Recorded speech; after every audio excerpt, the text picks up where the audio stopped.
What if the past held secrets that no one, no scientist, historian, or archaeologist, can fully explain? Across deserts, oceans, and forgotten ruins, countless discoveries defy logic, challenge our understanding, and leave even the most seasoned experts speechless.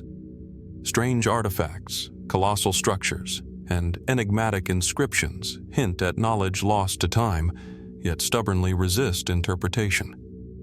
For 3 hours, we'll journey through these baffling, unexplained archaeological mysteries, places where history whispers but never reveals all.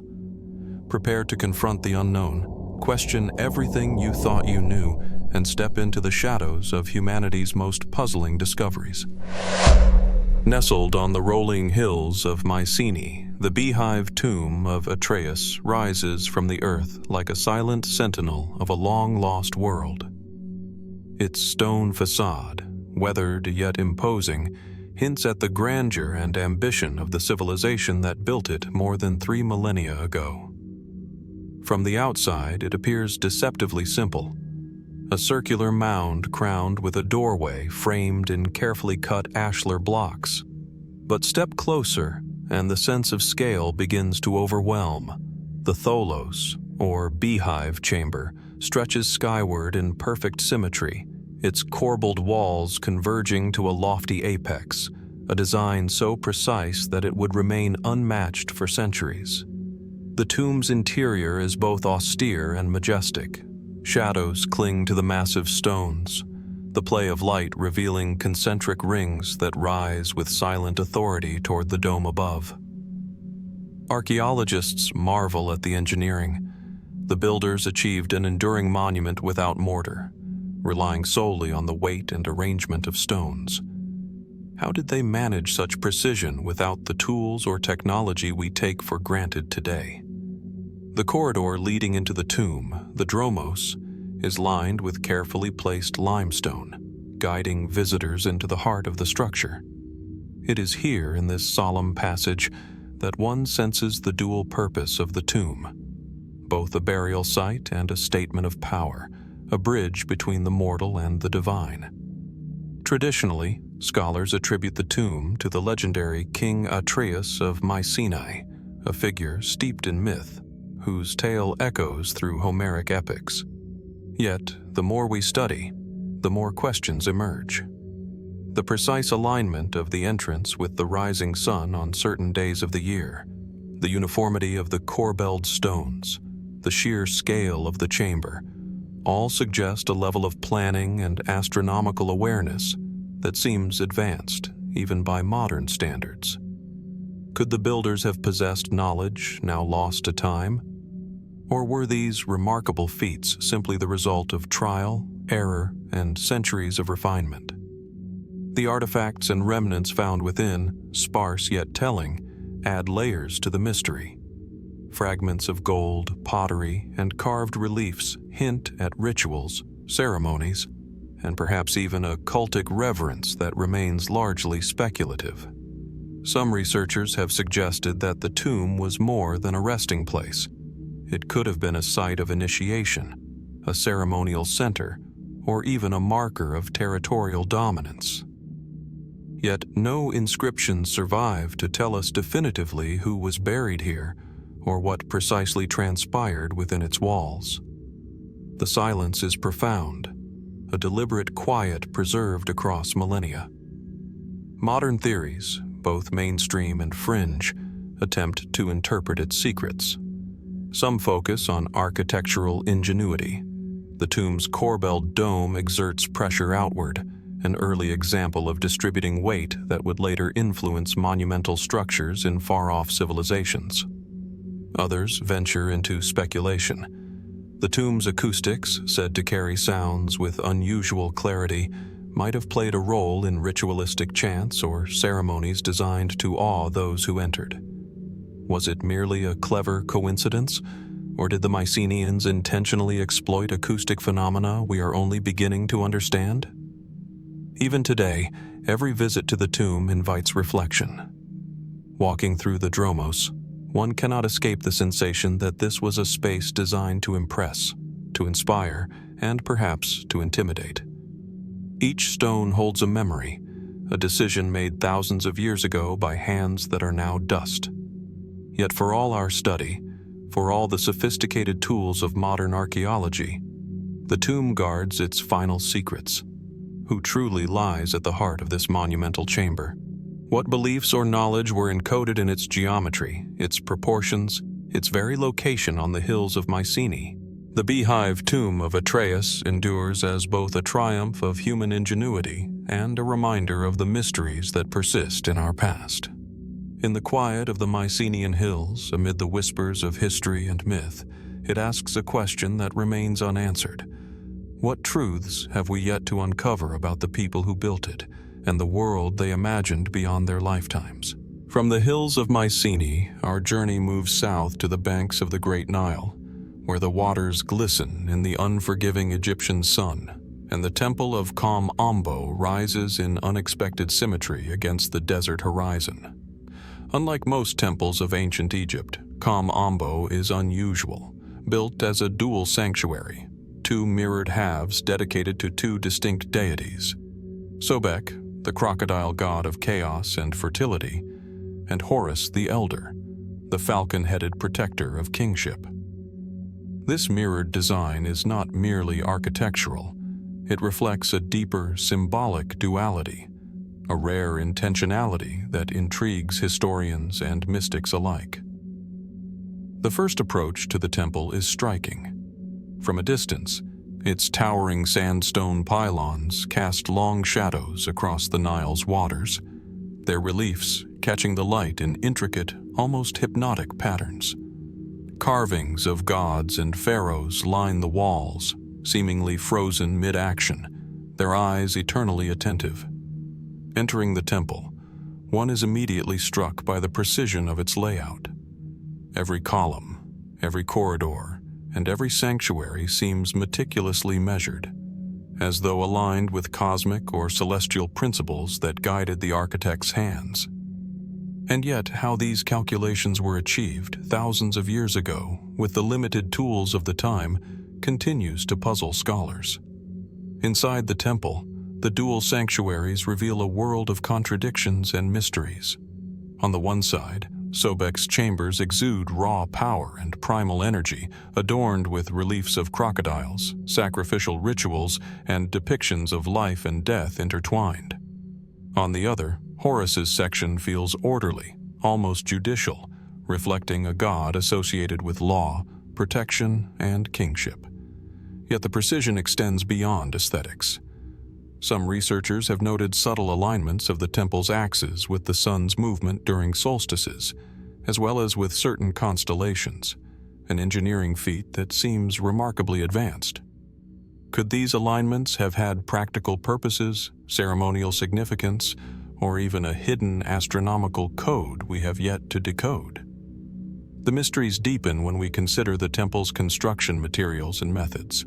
The sandstone blocks, some weighing several tons, were cut with such accuracy that the joints remain almost invisible, a precision that modern builders struggle to replicate without machinery. How were these stones transported and positioned with such finesse? And perhaps more intriguing, what was the rationale behind the temple's dual dedication? While Egyptian religion was rich with symbolism, few other temples display such exact, mirrored duality. Was it meant to balance opposing forces, to appease conflicting powers, or to encode knowledge lost to time? Within the chambers, hieroglyphs and reliefs offer tantalizing clues, yet their meanings remain partially obscured. Scenes depicting surgical instruments and early forms of medical procedures have led some scholars to speculate that Kom Ombo functioned in part as a center of healing. Crocodiles, revered and feared, may have served as living symbols of both danger and regeneration. Could the temple's design, its carvings, and its rituals have been intended to channel energies, spiritual, natural, or even medical, that modern science cannot fully understand? Beyond its symbolic and practical aspects, Kom Ombo also holds secrets that defy simple explanation. Archaeologists have discovered hidden chambers and subterranean passages, many blocked by rubble or sand over millennia. While mainstream explanations suggest storage or ceremonial use, the precise purpose of these spaces remains speculative. Some fringe theories propose that these hidden rooms could have been repositories of lost knowledge or sacred objects, possibly containing texts or artifacts that might radically alter our understanding of Egyptian civilization, if they still exist at all. Even the temple's surroundings add to the enigma. The Nile, so central to Egyptian life, appears almost as an extension of the temple itself, its rhythm synchronized with ceremonies that must have taken place along its banks. Seasonal floods may have influenced the temple's rituals, yet the exact relationship between the natural cycles of the river and the temple's design is still a subject of study. Was Kom Ombo a place of practical worship, a spiritual experiment, or an architectural statement meant to impress and intimidate both mortals and gods? Walking through its colonnades, the visitor cannot escape a feeling of deliberate intent. Every carving, every step, and every shadow seems to carry meaning, yet the deeper truths remain elusive. How did the builders conceive of such a structure, and why did they choose to dedicate it to two deities in perfect symmetry? Was it purely religious, purely functional, or something more? An expression of ideas that were lost when the temple fell into ruin? The Temple of Kom Ombo endures not only as a monument to human skill, but also as a puzzle of ancient wisdom. It invites contemplation, demanding that we ask questions even when answers remain out of reach. For all we can observe, measure, and theorize, the temple holds its mysteries close, leaving us to wonder what knowledge, what intentions, and what secrets lie still hidden within its mirrored walls, waiting for the next generation of seekers to uncover. From the sun-scorched banks of the Nile, our journey shifts northwest, across continents and millennia, to the rolling plains of Évora in southern Portugal. Here, atop a gentle rise surrounded by fields and scattered olive trees, stands the Dolmen of Anta Grande do Zambujeiro, a megalithic monument whose presence is at once commanding and quietly enigmatic. The structure rises from the earth like an echo from a time long before written history, a testament to human ambition, endurance, and ingenuity. Its massive stones, carefully positioned, form a burial chamber that stretches nearly 6 meters in length, supported by towering upright megaliths and capped by a colossal capstone that has withstood the elements for over 5,000 years. Approaching the dolmen, one cannot help but be struck by the scale and precision of its construction. The enormous stones, some weighing upwards of 20 tons, are arranged with an order that seems almost intentional, as though each had been placed according to a design that survives only in memory. The capstone, precariously balanced yet enduring, appears almost impossible to have been lifted and set into place, using only the tools and knowledge available to Neolithic builders. How did they manage to transport such stones from distant quarries? How did they raise and position them with such exactitude without the cranes, pulleys, or engineering machinery of later civilizations? The interior of the dolmen offers further fascination. Step through the narrow entrance, and the chamber opens into a quiet, shadowed space. The air feels cooler here, heavy with the weight of centuries. The walls, formed of vertical stones, converge subtly toward the roof, creating a feeling of stability and permanence. Archaeologists have discovered traces of human remains and artifacts within, evidence that this was a sacred burial site, a place where life and death were intertwined in ritual and memory. Yet beyond these basic facts, much remains unknown. Who were the people who built this tomb? What beliefs or cosmologies guided their hands as they lifted stone after stone? Some mainstream scholars suggest that dolmens like Anta Grande do Zambujeiro served primarily as burial monuments, territorial markers, or focal points for ritual ceremonies. Yet the complexity and scale of the construction hint at a knowledge of physics, leverage, and perhaps even communal organization that is difficult to fully explain. How were such massive stones moved over the uneven terrain? How were they stabilized so that the structure remains intact thousands of years later, through earthquakes, erosion, and human interference? Adding to the intrigue, certain elements of the dolmen suggest symbolic or astronomical significance. The entrance faces a specific direction, aligning roughly with the winter solstice sunrise, a feature seen in other megalithic monuments across Europe. Could this alignment have been intentional, a way to connect the living with the cycles of the sun, or to mark times of ceremonial importance? Or is it a coincidence, a byproduct of practical considerations that we interpret as mystical?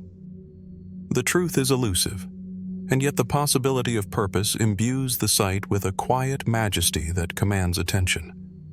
Fringe theories, while speculative, are not without their fascination. Some researchers suggest that the dolmen may have functioned as more than a tomb, perhaps as a space for spiritual initiation, astronomical observation, or even energy work, connecting the people who built it to forces of the natural world we barely understand. While such ideas cannot be proven, the very existence of a structure of this scale and precision in an era without written records invites contemplation. Did the builders possess knowledge lost to time, encoded in the angles of stone, the orientation of the entrance, or the subtle proportions of the chamber? The surrounding landscape only deepens the mystery. Rolling plains dotted with smaller stone circles and scattered monoliths hint at a network of sacred or communal sites, suggesting that the dolmen was not an isolated endeavor, but part of a broader cultural and spiritual landscape. The sheer ambition required to construct the Anta Grande do Zambujeiro, and the effort to place it in a specific geographic context, raises questions about the social and organizational structures of Neolithic communities. How did they coordinate labor, resources, and knowledge on a scale that remains difficult for modern observers to fully grasp? Walking among the stones, it is impossible not to feel a connection to the past, a sense of awe at the ingenuity and dedication of people whose names and stories are lost to history. The dolmen, silent and immovable, challenges assumptions about what was possible in the Neolithic era. Its existence raises questions about human ambition, technological capability, and the universality of ritual.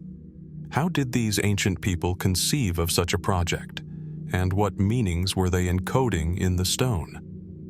The dolmen of Anta Grande do Zambujeiro stands as both a monument and a mystery, a place where history and the unknown converge.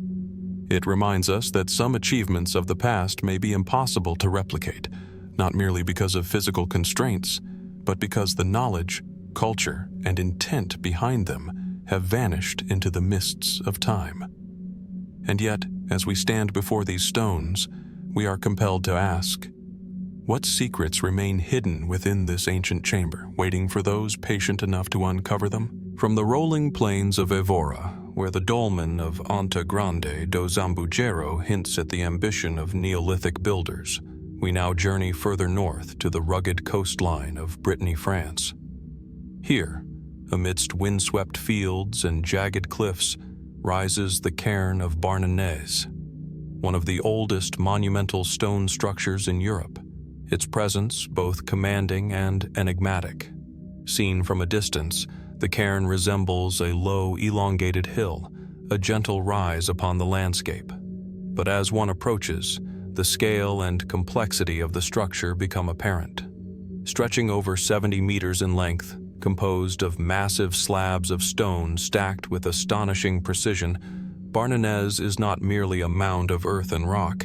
It is a carefully orchestrated architectural statement, one that has endured for more than 6 millennia.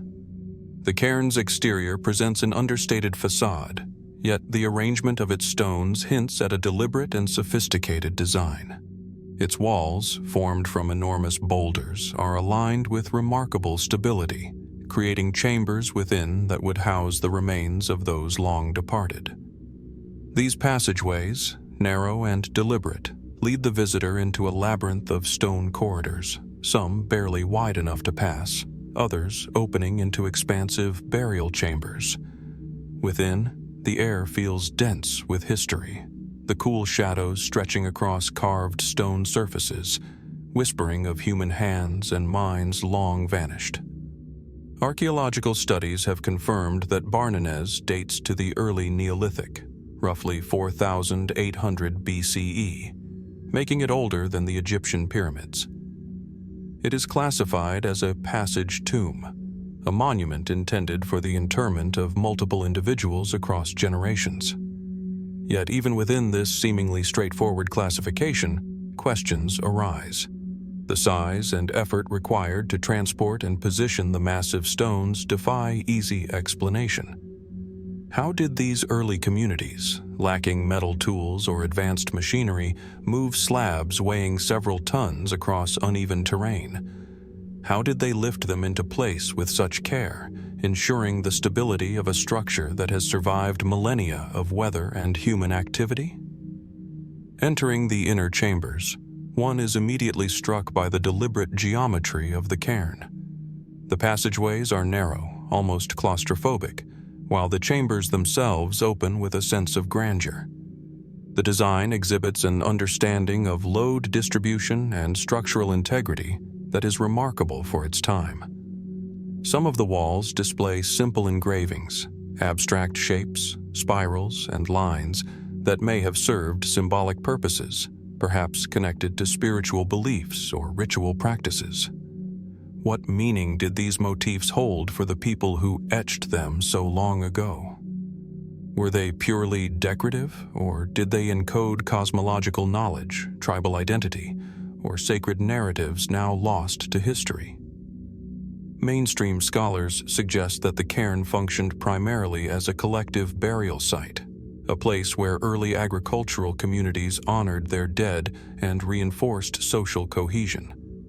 Yet the more one studies Barnenez, the more its construction seems to suggest intentions beyond the purely practical. The arrangement of its chambers and passages, the orientation of its entrances, and the effort required to quarry, transport, and position the stones imply a deep understanding of planning, labor organization, and perhaps even astronomy. Could certain alignments correspond to the rising or setting of the sun during solstices, or to lunar cycles important to Neolithic life? If so, what knowledge guided these alignments, and how was it passed from one generation to the next? Some researchers have noted that Barnenez shares structural and symbolic similarities with other megalithic sites across Europe, from Ireland to Scandinavia. These parallels suggest a shared cultural framework, or a transmission of architectural knowledge that remains only partially understood. How did communities separated by hundreds of miles exchange ideas, techniques, or spiritual practices in an era without writing or rapid transportation? Was there a shared understanding of stone, geometry, and ritual that extended across the continent? Or are these similarities the result of convergent innovation born from similar needs and environmental pressures? Adding to the intrigue, the cairn's interior also contains evidence of repeated use over generations, with layers of burials, rearrangements of stones, and ceremonial deposits. This suggests not just a tomb, but a site of enduring significance, a focal point of memory, ritual, and social identity that survived long after its initial construction. What ceremonies might have been performed here? Did the people of Barnenez regard the cairn as a portal between the living and the dead, a sacred space that mediated the flow of life, death, and ancestral power? Or was it a statement of human mastery over the landscape, a physical expression of communal ambition and technical skill? Fringe theories, while speculative, highlight the aura of mystery surrounding Barnenez. Some suggest that the cairn may have functioned as a center of astronomical observation, a repository of esoteric knowledge, or even a site designed to channel unseen energies. Others ponder whether the carvings and orientations encode symbolic or cosmological information lost to time. While such ideas remain unproven, they underscore a fundamental truth. Barnenez is a monument that challenges our assumptions about what early humans could accomplish and what purposes they intended for these enduring stone structures. Even today, standing atop the mound, one can sense the cairn's presence as both ancient and immediate. The stones radiate quiet authority. The corridors invite exploration, and the chambers suggest intention and reverence. The Cairn of Barnenez is more than a tomb. It is a testament to the ingenuity, ambition, and perhaps even the esoteric knowledge of a civilization long gone. Its precise construction, the effort required to build it, and the subtleties of its design remain difficult for modern observers to fully comprehend. As we trace the contours of this extraordinary monument, we are left with profound questions. How were such massive stones transported and positioned with such care? What symbolic, spiritual, or practical intentions guided its design? And above all, what truths remain hidden within its chambers, waiting for future generations to uncover? The Cairn of Barnenez stands as a silent witness to human ambition and mystery, inviting us to wonder what lies beyond the stones and what secrets this remarkable structure may yet reveal. From the wind-swept coasts of Brittany, where the Cairn of Barnenez rises like a testament to Neolithic ambition, we travel northward to the Orkney Islands of Scotland, where the Dwarfie Stane rests in quiet isolation. Unlike the sprawling cairns or towering dolmens of continental Europe, the Dwarfie Stane is deceptively simple in appearance, a massive block of red sandstone, weathered by centuries of storms, lying low on a sloping patch of grass. Yet this unassuming stone conceals a secret within, a chamber carved entirely from the living rock, a hollowed space that seems to defy both time and technique. At first glance, the exterior appears natural, as though shaped by wind and water rather than human hands. But a closer inspection reveals the precision of carving. The stone has been hollowed with remarkable care, forming a chamber just large enough for a single person to lie within. The walls are smooth, the interior rectangular, and despite its apparent simplicity, the effort required to create such a space within solid rock is staggering. How did the builders of the Dwarfie Stane manage this task with the rudimentary tools of their time? What methods allowed them to hollow out a single massive block of sandstone with such precision, leaving no evidence of scaffolding, levers, or advanced machinery?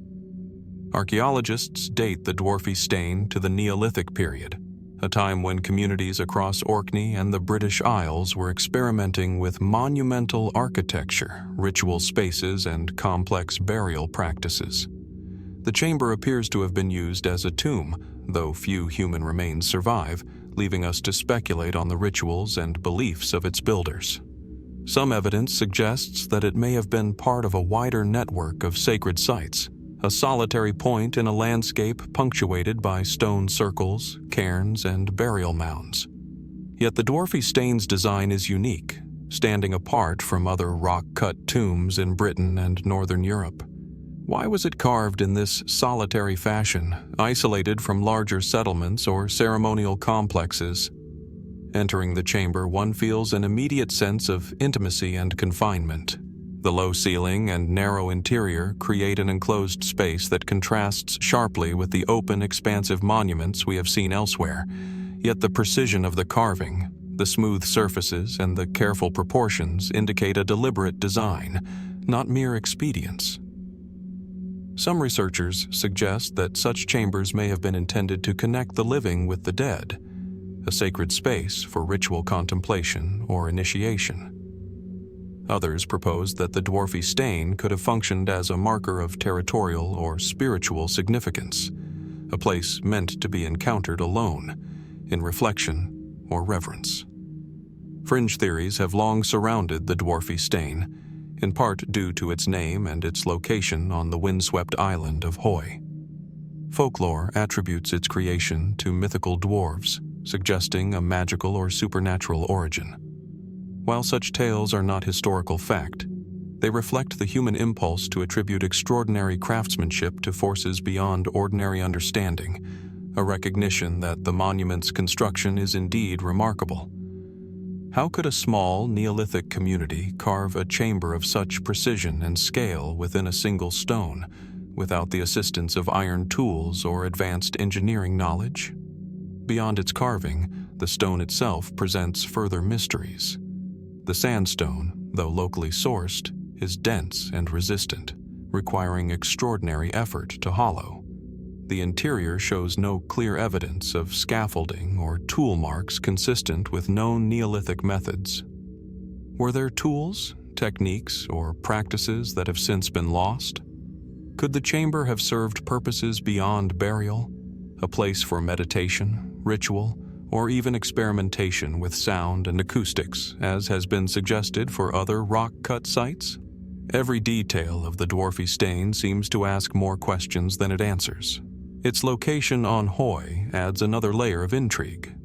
The island's rugged terrain, surrounded by swift tides and powerful winds, suggests that the placement of the Dwarfie Stane was intentional, chosen for both visibility and isolation. How did the builders transport their tools, and if necessary, bodies, across such challenging landscapes?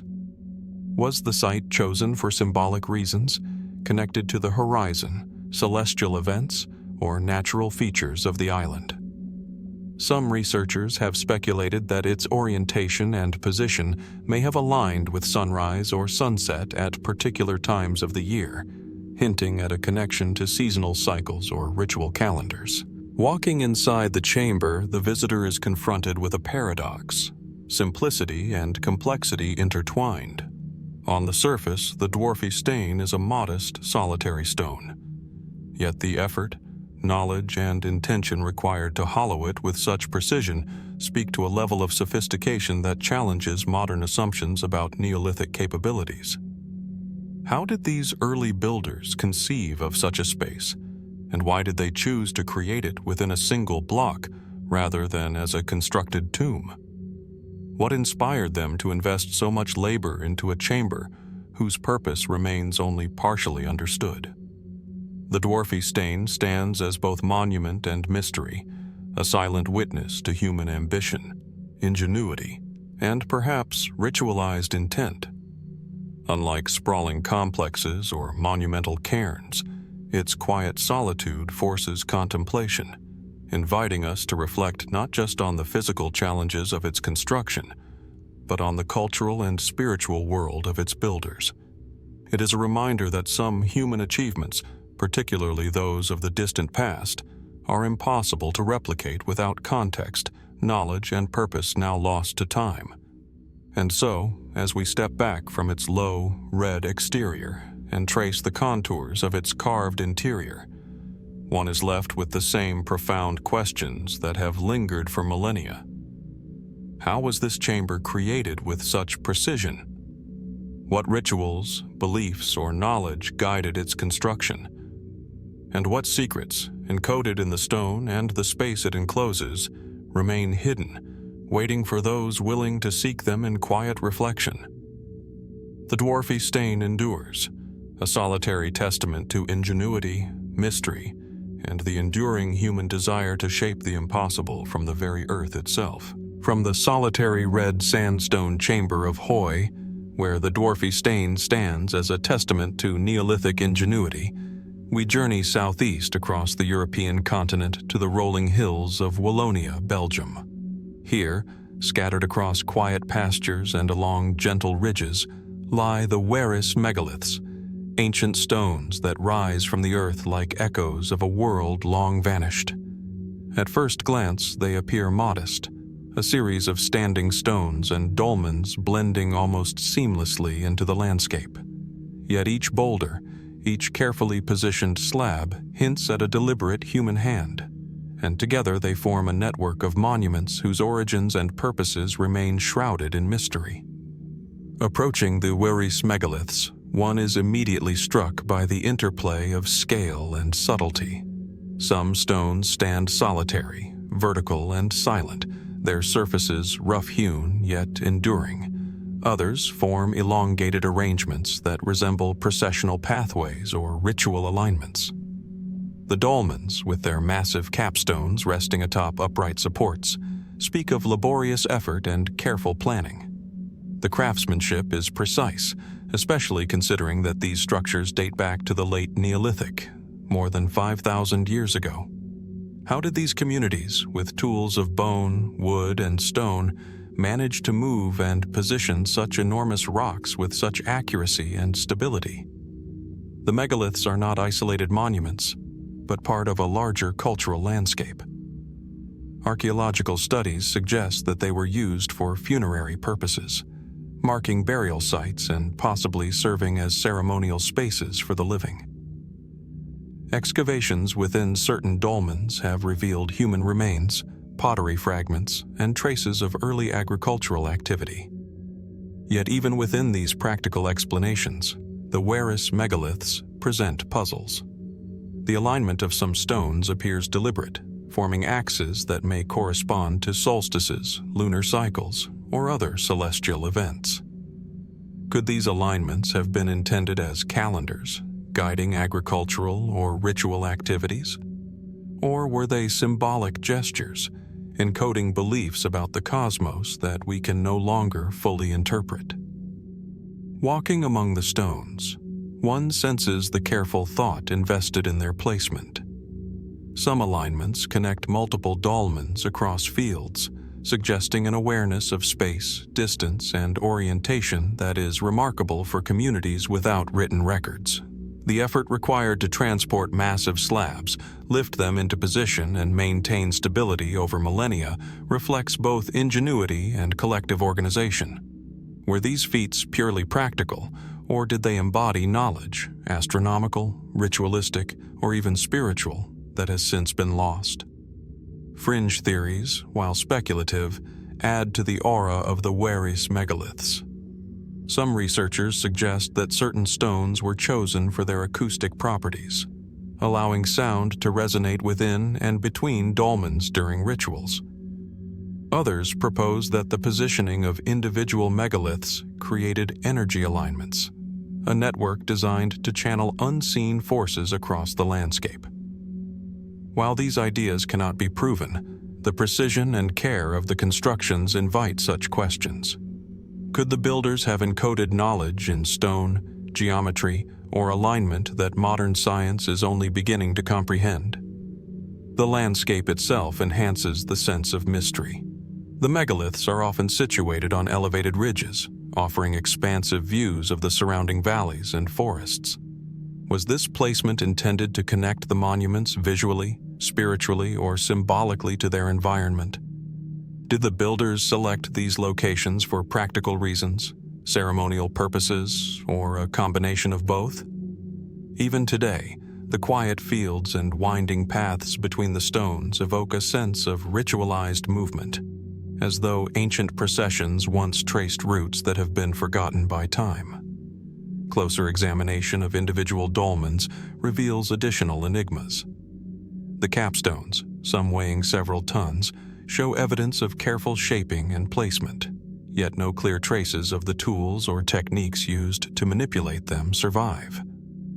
How were these massive stones lifted and balanced with such precision? And why choose to construct them in this particular style, seemingly mirroring other European megalithic traditions, yet maintaining a distinct local character? The Wéris Megaliths suggest knowledge that was both shared and uniquely adapted, an expression of communal skill combined with cultural identity. Artifacts recovered within the dolmens offer tantalizing hints, but few definitive answers. Pottery fragments, flint tools, and traces of human remains confirm the site's use as burial or ceremonial spaces, yet the full extent of their purpose is unknown. Were they exclusively funerary monuments, or did they serve broader social, spiritual, or calendrical functions? The subtle carvings and marks on some stones hint at symbolic meaning, yet without written records, the interpretation of these symbols remains speculative. Standing among the Wéris Megaliths, one cannot escape the impression that these stones were deliberately designed to endure, not merely in the physical sense, but in the way they imprint themselves on the imagination. Their scale, precision, and placement suggest both technical skill and cultural intentionality. They are monuments that challenge modern assumptions about the capabilities of Neolithic communities, reminding us that human ambition, creativity, and knowledge often exceed our expectations. The Wéris Megaliths endure as quiet witnesses to a past that is at once comprehensible and mysterious. They provoke reflection on the ingenuity required to construct such spaces, the knowledge encoded in stone, and the cultural frameworks that guided their creators. And yet, despite centuries of study, many questions remain. How were these massive stones moved and positioned with such precision? What rituals, beliefs, or observations guided their arrangement? And what secrets, lost to time, might still linger in the spaces between these enduring monuments, waiting for those willing to contemplate their mysteries? From the rolling fields and enigmatic standing stones of Wéris, where ancient hands left enduring marks on the European landscape, we now turn our gaze westward to the windswept hills of County Sligo in Ireland. Here, perched atop a gentle rise overlooking patchwork fields and distant mountains, lies the Creevykeel Court Tomb, an extraordinary example of a Neolithic passage tomb that combines monumental architecture with an intimacy rarely found in structures of its kind. Its stones, worn by centuries of wind and rain, exude a quiet authority, suggesting the careful planning, ritual intent, and communal labor that went into its construction.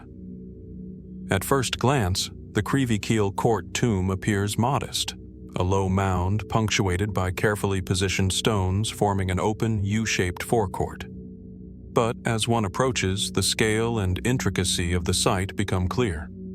The forecourt opens into a long, narrow passage, flanked by upright orthostats that guide the visitor toward a burial chamber at the tomb's heart.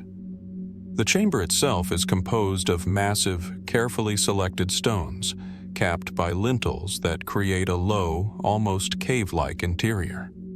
The precision with which these stones were shaped and arranged is remarkable, particularly for a period lacking metal tools and advanced engineering techniques. How did these Neolithic builders select, transport, and position such stones with such accuracy? What knowledge of leverage, geometry, or communal organization allowed them to execute a project of this scale and complexity? The tomb is thought to date from around 4000 BCE, making it one of the earliest megalithic monuments in Ireland. Excavations have revealed evidence of multiple interments, indicating that the site served as a collective burial place over generations. Pottery fragments, flint tools, and traces of cremated and uncremated remains hint at ritual practices that remain only partially understood. Yet, for all that archaeology can tell us, the full purpose and meaning of Creevykeel remain elusive. Was it solely a burial site, a focal point for ritual gatherings, or perhaps a place where the living and the dead intersected in a spiritual dialogue beyond our understanding? The layout of the tomb invites further reflection. The forecourt, with its gentle curve and open exposure, may have served as a gathering space where ceremonies were performed and offerings made. The passage, intentionally narrow, guides the visitor's movement, creating a sense of anticipation before entering the inner chamber. The tomb's orientation, roughly aligned to the northeast, has prompted some researchers to speculate about possible connections to solar or lunar events, perhaps marking the rise of the sun at key times of the year. Could these alignments have functioned as calendars, ceremonial cues, or symbolic markers, connecting human life with the cycles of the cosmos? Or are they coincidental, a byproduct of practical construction choices now imbued with meaning through modern interpretation? The construction itself is as puzzling as its purpose. The orthostats forming the passage are massive, some weighing several tons, and yet they fit together with a precision that suggests careful planning and intimate knowledge of stone behavior. How were these stones lifted, placed, and stabilized without the pulleys, cranes, or metal tools that later civilizations would employ? The Neolithic builders of Creevykeel left no records, no manuals or inscriptions to guide us. Yet the result is a structure that endures, resisting both time and the elements. What motivated them to invest such labor into a tomb, and what knowledge guided their hands so long ago? Fringe theories have long surrounded court tombs like Creevykeel, focusing on aspects that conventional archaeology cannot fully explain. Some speculate that the tomb's design could have enhanced sound or resonance, perhaps playing a role in rituals or communal ceremonies. Others suggest that the placement of the stones encoded symbolic knowledge, connecting the human, the natural, and the spiritual worlds in ways we can no longer fully decipher. While these ideas remain speculative, the monument itself compels us to consider the possibility that its creators understood principles, structural, astronomical, or ritualistic, that have been lost over time. The surrounding landscape adds another layer to the mystery. Creevykeel occupies a vantage point overlooking fields, hills, and waterways, integrating the tomb with its natural surroundings. Was this location chosen for practical purposes, such as visibility, accessibility, or drainage? Or did the Neolithic builders select this spot for symbolic reasons, linking the tomb to the rhythms of the land, the paths of the sun and moon, or even spiritual conceptions of the horizon and sky? The interaction between the site and its environment suggests an awareness of place and context that extends beyond mere utility, hinting at an underlying worldview encoded in stone. Walking through the narrow passage into the inner chamber, one senses the interplay of scale and intention. The space is confined yet deliberate, monumental yet intimate. Every stone, every angle, every placement seems intentional, designed to convey meaning, to endure, and to facilitate interaction between the living and the dead. The Creevykeel court tomb is more than a burial site. It is a manifestation of human ingenuity, communal effort, and perhaps ritualized understanding of the cosmos and our place within it. And yet, despite centuries of study and excavation, many questions remain. How were these massive stones moved and set with such precision? What rituals were enacted within the forecourt and chamber? And what beliefs, knowledge, or intentions guided the Neolithic builders as they shaped this enduring monument? Creevykeel stands as a silent witness to human creativity and mystery, inviting us to reflect on the ingenuity of the past and to ponder the secrets that may still lie hidden within its stones. From the windswept hills of Sligo, where the Creevykeel court tomb silently testifies to the ingenuity of Neolithic builders, our journey turns south across seas and centuries to the rugged cliffs of southwestern Turkey. Here, carved directly into the sheer faces of mountains in ancient Lycia, the Lycian rock tombs rise like monumental sculptures frozen in stone. Their facades, intricately detailed and often shaped to resemble the fronts of temples or elaborate wooden houses, project an elegance and precision that commands attention even from a distance. Unlike constructed tombs or dolmens, these are hewn from living rock, a marriage of natural landscape and human will, and their very existence raises profound questions about the skills, tools, and vision of their creators. Approaching the tombs, one is struck by the audacity of their placement. Perched high above valleys and cliffs, accessible only by steep paths and sheer rock faces, these tombs seem deliberately isolated, almost unreachable. The facades are carved with remarkable detail. Columns, pediments, and ornate reliefs that mimic the architectural forms of Lycian cities, yet all rendered within solid stone. How were these massive facades carved with such precision in a material as unforgiving as limestone? How did workers transport tools and scaffolding to these precarious heights? And what inspired the builders to create tombs that appear both functional and symbolic, monumental yet intimately connected to the surrounding landscape? Historians date the Lycian rock tombs to roughly the 4th to 2nd centuries BCE, a period when the Lycian civilization thrived as a maritime and mercantile culture. They served as burial sites for the elite, a final resting place meant to reflect status, lineage, and power. Yet even within this conventional explanation, the tombs present mysteries. The effort required to carve a tomb into a vertical cliff face is staggering, far exceeding what might be expected for purely practical burials. Did these tombs serve additional purposes beyond interment? Were they intended as spiritual markers, guiding the deceased safely into the afterlife, or as statements of power meant to be seen from afar, asserting authority over the landscape and neighboring settlements? Walking along the cliffside paths to the tombs, one cannot ignore the interplay of geometry, scale, and perspective. The facades are precisely proportioned, their lines and angles crafted to be appreciated from multiple vantage points below. Some tombs include interior chambers with multiple niches for sarcophagi, their ceilings carefully carved to distribute the weight of the overlying rock.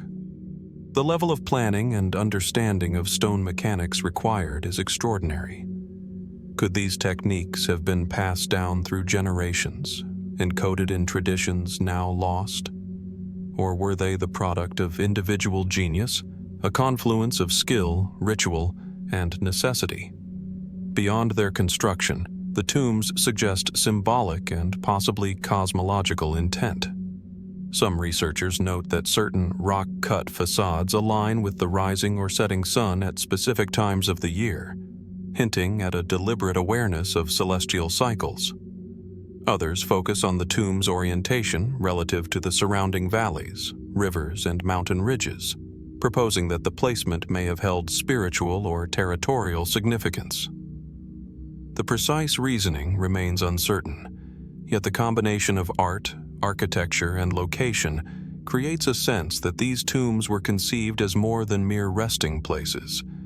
They were statements, messages carved in stone for the living and the dead. Fringe theories surrounding the Lycian rock tombs emphasize the seeming impossibility of their replication with ancient technology.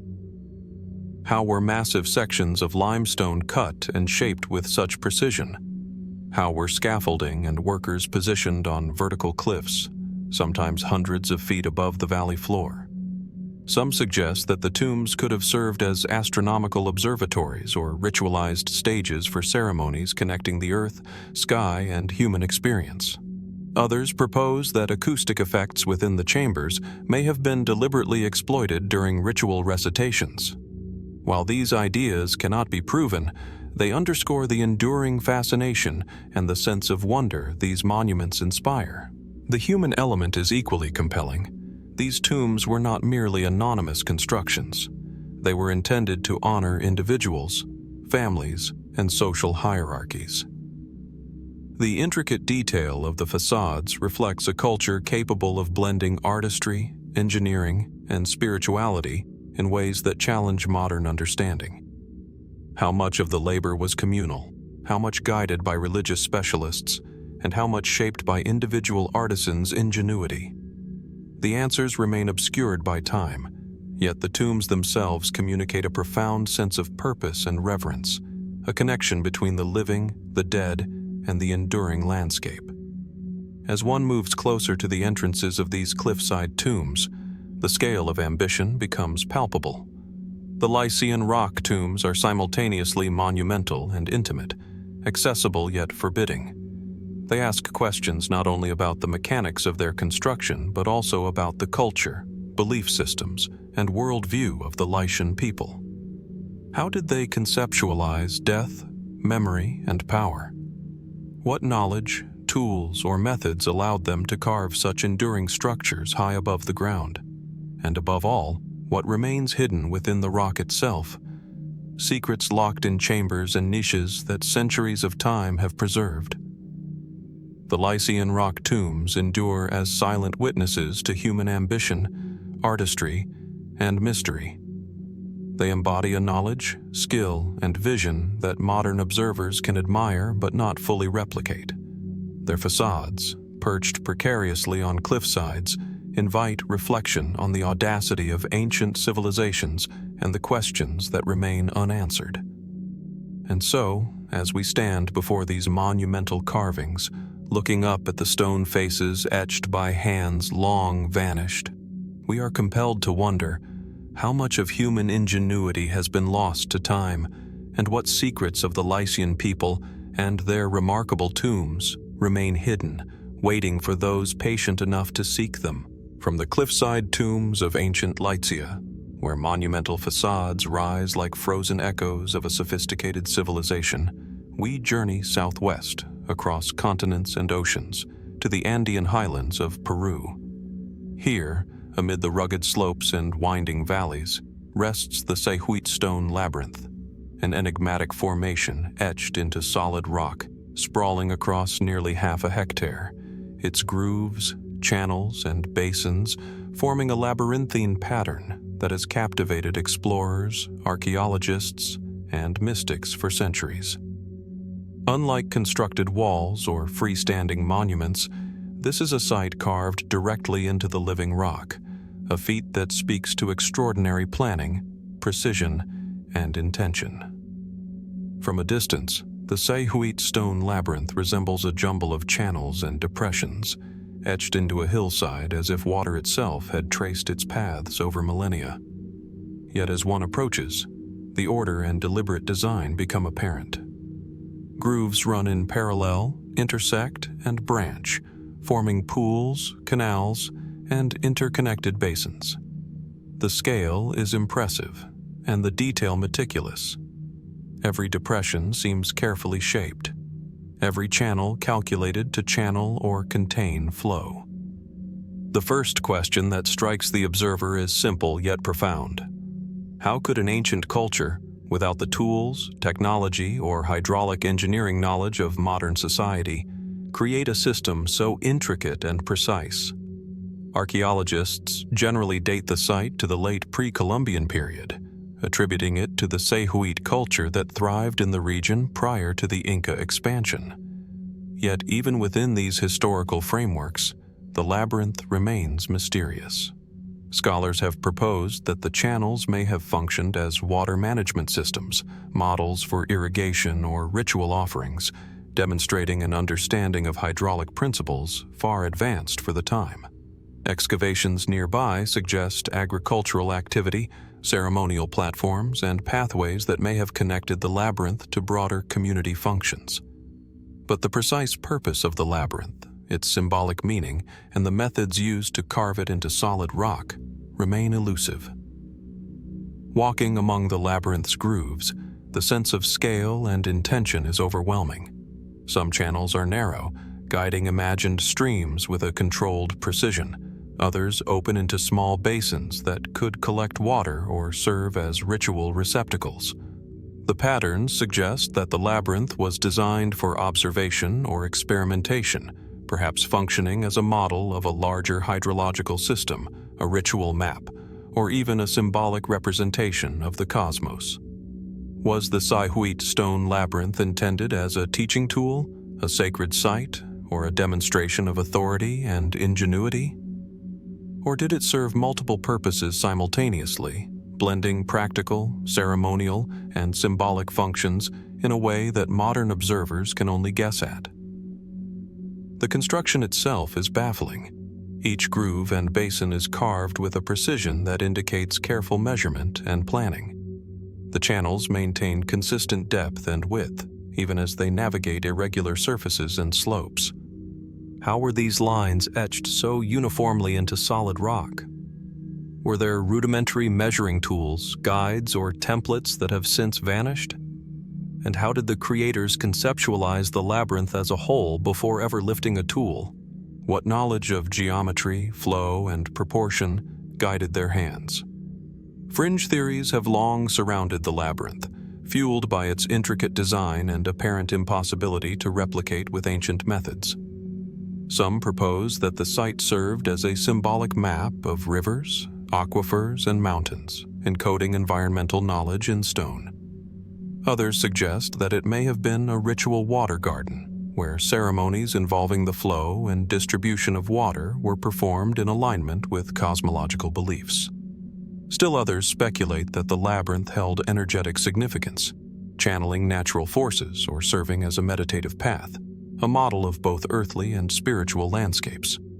While such ideas cannot be proven, they reflect the enduring fascination and mystery that surround the site. The labyrinth's context adds to its intrigue. Situated in the Andean highlands, it overlooks valleys, rivers, and terraced fields, integrating with both natural and cultivated landscapes. Did the builders intentionally link the labyrinth to water sources, solar patterns, or seasonal cycles? Was it a microcosm, a model representing the surrounding terrain, or a symbolic framework to guide ritual and agricultural practices? The environment, combined with the labyrinth's precise design, suggests a worldview that blends observation, utility, and spirituality in ways we struggle to fully comprehend. Even more compelling is the interplay of scale and intimacy. From above, the labyrinth appears almost abstract, a maze of channels etched into stone. On the ground, however, the viewer can trace the grooves, feel the contours, and imagine water coursing through the channels as it may have thousands of years ago. The site invites reflection, prompting questions not only about technique, but about intent, belief, and cultural knowledge. How much of what we see is practical, and how much is symbolic? Did the creators intend for future generations to understand the system, or was some knowledge deliberately lost to time, preserved only in the stone itself? Standing within the labyrinth, it is impossible not to be humbled by the precision, ambition, and mystery it embodies. The Sayhuite stone labyrinth is at once practical and enigmatic, monumental and intimate, physical and symbolic. Its creators left no written record, yet the design conveys a sophistication that challenges modern understanding. How was this intricate system conceived and executed without modern tools? What insights into water, ritual, or cosmology were encoded in its grooves and basins? And perhaps most importantly, what remains hidden in its stone channels, waiting for those willing to study, reflect, and wonder? The Sayhuite stone labyrinth endures as both a monument to human ingenuity and a puzzle that defies replication. Its patterns, carefully etched into living rock, speak of knowledge, intent, and vision that surpasses the ordinary. And as we step back, tracing its channels with the eye and the mind, we are compelled to ask the same questions that have lingered for centuries. What truths have been lost to time, and what secrets, perhaps encoded in the labyrinth itself, still await discovery? From the Andean heights of Sayhuite, where water, stone, and human ingenuity converge in labyrinthine channels, our journey carries us across continents and oceans to the dense, verdant landscapes of northeast India. Hidden within the rolling hills and forests of Assam, the megalithic jars of the Khasi and Jaintia hills rise from the earth in quiet clusters, colossal and enigmatic. These jars, carved from solid stone, are scattered across hilltops and slopes, some standing upright, others tipped or partially buried, each one a silent sentinel of a forgotten culture. Their sheer scale and precision leave an immediate impression. Some jars are over 3 meters tall, hewn from granite or sandstone, their forms smooth and symmetrical, yet utterly mysterious. At first glance, the jars appear deceptively simple, hollow, cylindrical vessels carved from monolithic blocks. Yet as one approaches, the craftsmanship becomes apparent. Each jar has been painstakingly sculpted, with walls uniformly thick and surfaces smoothed with care. Some contain small cavities at the base, others bear subtle carvings or grooves along their rims. How were such massive stones quarried, transported, and positioned on uneven forested hilltops, often far from the nearest river or path? And more perplexing, why devote so much effort to crafting containers of this scale, seemingly for purposes that remain largely unknown? Archaeologists generally date the jars to the late Bronze Age or early Iron Age, roughly between 500 BCE and 500 CE, attributing them to prehistoric communities in the region. Excavations suggest that they may have been used in funerary or ritual contexts, perhaps as coffins for the deceased or as ceremonial vessels for offerings. Yet despite these hypotheses, no human remains have been definitively linked to most jars, leaving the exact purpose uncertain. Theories abound. Some propose that they were burial urns, others that they functioned as water storage or fermentation vessels, or as symbolic containers representing social or spiritual hierarchies. The truth, however, remains elusive.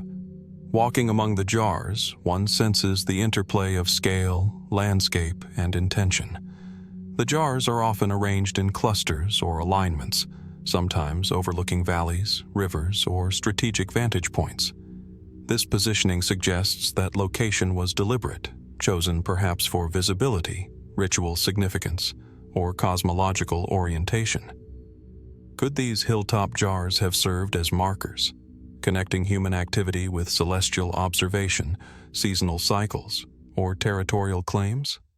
Were they intended to impress, to inspire awe, or to maintain a sacred connection between the living, the ancestors, and the land itself? The technical achievement of carving these jars is striking. Each monolithic container had to be hewn from a single block of stone, a process that would have required extraordinary effort and skill. The granite and sandstone of the region are dense, resistant, and unforgiving. How did prehistoric communities, with limited metal tools, shape these jars with such consistency and precision? What techniques allowed them to hollow the interiors, smooth the surfaces, and transport these colossal vessels to remote hilltops, sometimes weighing several tons? The labor involved suggests not only technical skill, but also sophisticated planning and communal coordination, knowledge that we struggle to fully grasp today. Fringe theories surrounding the jars amplify their aura of mystery. Some researchers speculate that the jars may have been used in ritualized water ceremonies, channeling rainfall or sacred springs through the vessels to sanctify the land. Others suggest that their forms encode astronomical or cosmological knowledge, aligning with stars, solstices, or lunar cycles. A few propose that the jars acted as repositories of spiritual energy, places to store ancestral presence or ceremonial power. While these ideas cannot be confirmed, they underscore the remarkable skill, ambition, and symbolic vision required to create the jars in their remote and challenging terrain. The surrounding landscape itself adds to the intrigue. Dense forests, undulating hills, and sudden cliffs provide both seclusion and prominence, creating a backdrop that blends natural beauty with human endeavor. Was the placement of each jar purely practical, dictated by geography, or was it guided by ritual, cosmology, or spiritual belief? Some jars cluster in patterns that suggest alignment or hierarchy, hinting at a social or symbolic structure encoded directly into the land. The landscape and the jars seem inseparable, a dialogue between human creativity and the environment, each shaping and informing the other. Even more compelling is the silence that envelops these sites. Unlike constructed tombs or temples, which invite visitors with grand entrances or monumental facades, the megalithic jars are understated and solitary. Their enormity is revealed only upon close inspection, their precision appreciated only by walking among them, tracing their curves, and imagining the effort required to create them. The jars invite contemplation, asking us to consider the culture, knowledge, and intentions of their creators. People whose lives and beliefs are largely lost to time, yet whose vision endures in stone. The megalithic jars of Assam are at once practical and symbolic, monumental and intimate. They challenge our assumptions about prehistoric engineering, ritual practice, and social organization. How did ancient communities conceive, quarry, transport, and position these massive containers with such precision? What rituals or beliefs guided their use, and what knowledge, technical, spiritual, or astronomical, was encoded in their placement and form?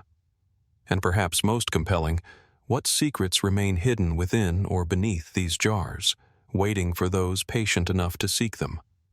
The jars endure as silent witnesses to human ambition, skill, and mystery. They stand as monuments that cannot be fully replicated, not only because of the physical challenges they present, but also because the cultural knowledge, ritual context, and social structures that created them are now lost. And so, as we walk among these colossal vessels, tracing their contours with the eye and imagination, we are compelled to ask, what truths did these jars hold for the people from the verdant hills of Assam, where colossal stone jars silently testify to the ingenuity of ancient cultures? Our journey takes us westward, across continents and deserts, to the arid landscapes of the Judean desert. Here, perched on rocky cliffs above the northern shores of the Dead Sea, lie the enigmatic Qumran megalithic walls, ancient constructions whose precise purpose and methods continue to elude historians, archaeologists, and engineers alike. Unlike monumental tombs or ceremonial jars, these walls rise directly from the rugged terrain, composed of massive, finely shaped stones, their scale and precision giving the impression of deliberate intent and remarkable technical skill. Approaching the site, the walls immediately command attention.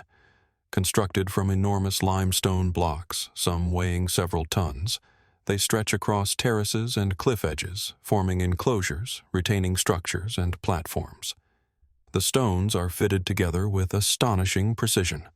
Gaps are minimal, surfaces are level, and angles align in a way that suggests both careful planning and an understanding of structural integrity that seems sophisticated, even by modern standards.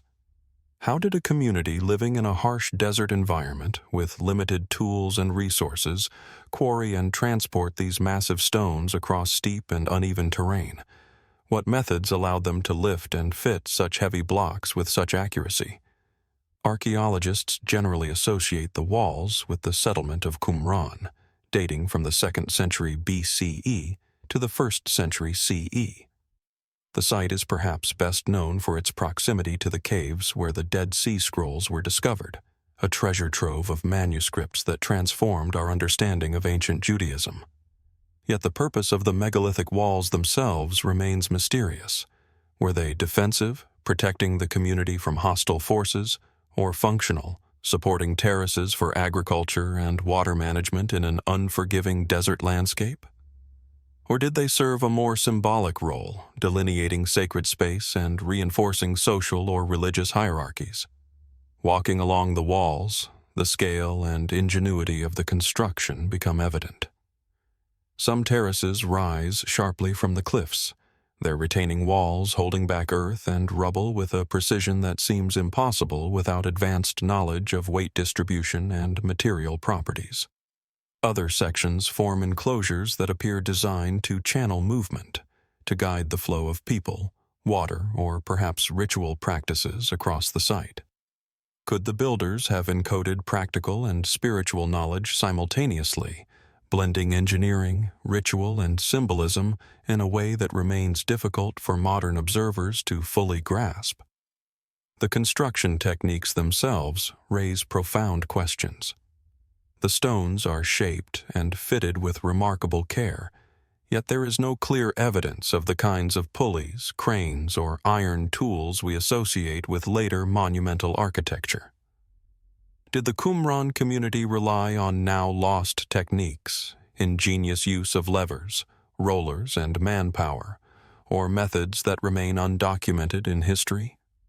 How did they maintain such precision over uneven rock and unstable cliff edges? The walls are a testament not only to ambition, but to a deep understanding of materials, geometry, and structural logic, knowledge that modern engineers would find impressive, even today. Fringe theories surrounding the walls add another layer of intrigue. Some researchers propose that the construction may have incorporated symbolic or ritual dimensions, with terraces, enclosures, and platforms aligned to celestial events or seasonal cycles. Others speculate that the walls functioned as part of a complex water management system, channeling rain, runoff, or spring water in ways that ensured the survival of crops and livestock in a harsh environment. Still others suggest a more esoteric purpose, that the walls encoded sacred geometry, a physical manifestation of cosmological principles, or even an energy grid that connected the community to natural forces. While these ideas remain speculative, they underscore the sense of awe and mystery that the walls inspire. The landscape itself amplifies the walls' enigmatic presence. Perched on cliffs above the Dead Sea, the walls dominate the horizon, integrating natural rock formations into the construction. The positioning seems deliberate. Terraces and platforms interact with the slope, the sun, and the views across the valley, suggesting that spatial awareness and environmental adaptation were integral to the design.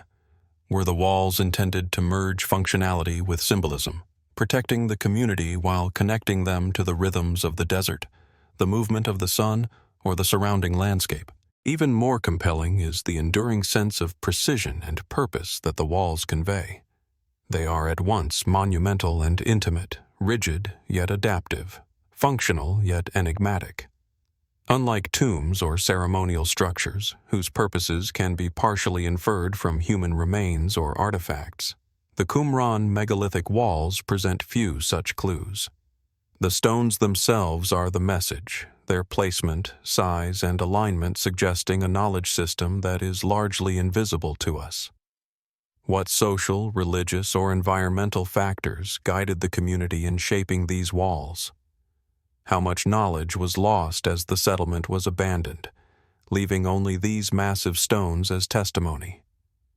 Standing before the walls today, one is struck by both their scale and their subtlety. They endure, weathering centuries of wind, sun, and seismic activity, yet their purpose, their methods, and the full extent of their construction remain partially obscured. The Qumran megalithic walls challenge our understanding of what ancient communities could achieve, not merely in moving stone, but in integrating engineering, landscape, and perhaps ritual intent into a single enduring monument.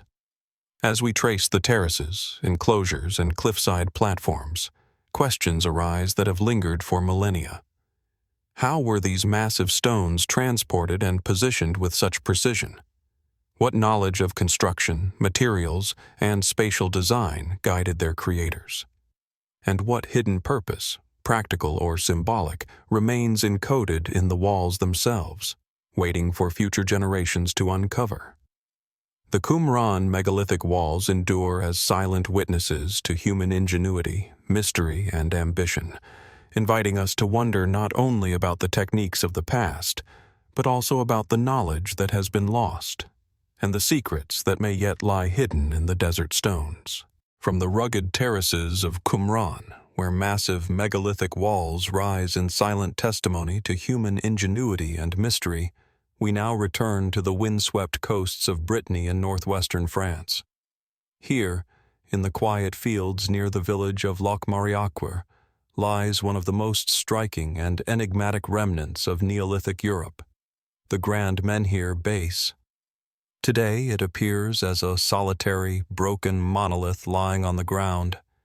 Yet in its time, it was part of a monumental effort, a standing stone of extraordinary scale that once soared skyward, demanding both awe and reverence. At first glance, the Grand Menhir base is deceptively simple, a single massive block of pink granite, over 20 meters long and weighing more than 300 tons. Its surface is smooth in some areas, rough in others, bearing the marks of tools and quarrying techniques long vanished. The stone rests horizontally, partially embedded in the earth, a reminder of the ambitious project it once represented. How did Neolithic people manage to carve, transport, and erect a monolith of such enormity using only stone, wood, and sheer human effort? What planning, coordination, and understanding of physics were required to attempt such a feat, and why was the menhir never completed or ultimately toppled? Archaeological studies suggest that the Grand Menhir, when upright, would have been the largest known standing stone in the world, dwarfing the more famous monoliths of Karnak and Stonehenge. Radiocarbon dating places its construction around 4,700 BCE, during a period of intense megalithic activity in Brittany. The effort to extract, transport, and position a single block of granite of this magnitude speaks to an extraordinary level of organization and skill. Yet, despite this, the menhir lies fractured, and the reason for its partial destruction remains uncertain. Was it an accident, a result of structural failure, or the deliberate act of humans altering the landscape for unknown ritualistic or practical reasons? Walking along the base, the enormity of the task becomes palpable. Even moving the stone a few meters would have required a coordinated workforce, ingenious tools, and techniques that remain largely speculative today. The granite itself, quarried from local outcrops several kilometers away, is dense and unforgiving, resisting the cutting and shaping efforts of Neolithic tools. How did these early builders conceive of lifting and positioning such weight without levers, cranes, or modern engineering knowledge? And why devote so much effort to a single stone when other megalithic projects involved entire alignments or cairns? The site also hints at symbolic and ritual significance. Some researchers suggest that the Grand Menhir may have been intended as a cosmological marker, aligned with solar or lunar events, or connected visually to other megalithic structures in the region. Its immense verticality would have created a focal point visible for miles, commanding both attention and respect. Could the menhir have served as a territorial marker, a spiritual conduit, or a monument commemorating leaders, deities, or celestial events? The broken state of the menhir leaves these questions unanswered, emphasizing how much of the intention behind these monumental efforts has been lost to time. Fringe theories surrounding the Grand Menhir base often focus on the apparent impossibility of its construction. Some suggest that advanced knowledge of levers, inclined planes, or lubricated tracks may have been used, techniques not fully understood by modern researchers. Others speculate that the menhir's scale and position encoded astronomical or ritual knowledge, a stone map of cosmic or seasonal cycles. While these ideas remain conjectural, the stone itself invites such speculation, its sheer size and precision demanding questions about human capability, purpose, and ingenuity. The surrounding landscape amplifies the mystery. The menhir was part of a broader megalithic complex, including dolmens, tumuli, and stone alignments, creating a network of monumental architecture across the Brittany coast. The placement of each element seems deliberate, with sightlines, alignments, and terrain features carefully integrated. Was the Grand Menhir intended to interact with these other structures, creating a coordinated landscape of ritual, social, or cosmological significance? Or was its position dictated purely by geological considerations, with the builders responding to the granite's natural outcrops and the contours of the land? The answer remains elusive, inviting observers to contemplate both the practical and the symbolic dimensions of the site. Closer inspection of the stone reveals further enigmas. Tool marks indicate sophisticated quarrying methods, yet no contemporary records survive to describe the techniques. The menhir's fractured state suggests stress points that modern engineers might identify, but the Neolithic builders may have been experimenting, testing limits, or following ritual imperatives that are now inscrutable. Every detail of the stone, its size, its shape, its placement, speaks to both ambition and mystery, a monument that is impossible to fully replicate with our understanding of ancient technology. Standing before the Grand Menhir base, one is confronted by the intersection of human ambition, ingenuity, and mystery. It is both a physical and symbolic marker, an enduring testament to the capabilities of a culture long vanished. How did they envision this stone, and why did the project remain incomplete? What rituals, beliefs, or cultural imperatives guided their efforts? And what might have been encoded in its vertical presence, now lost beneath centuries of earth and time? The Grand Menhir base remains a silent witness to human creativity and mystery, challenging our understanding of what Neolithic societies could conceive and achieve. It endures as a monument impossible to replicate, not simply because of its physical scale, but because the knowledge, cultural context, and vision that created it are largely lost to history. As we stand in the shadow of this fallen giant, tracing its contours with the eye and imagination, we are left to wonder, what secrets of ambition, engineering, and ritual remain hidden in this stone, and what does its brokenness reveal about the limits and enduring mysteries of human endeavor? From the fractured remnants of the Locmariaquer Grande Menhir, where human ambition and Neolithic ingenuity reach a scale almost unimaginable, our journey continues westward to the wind-swept moors of Cornwall, England.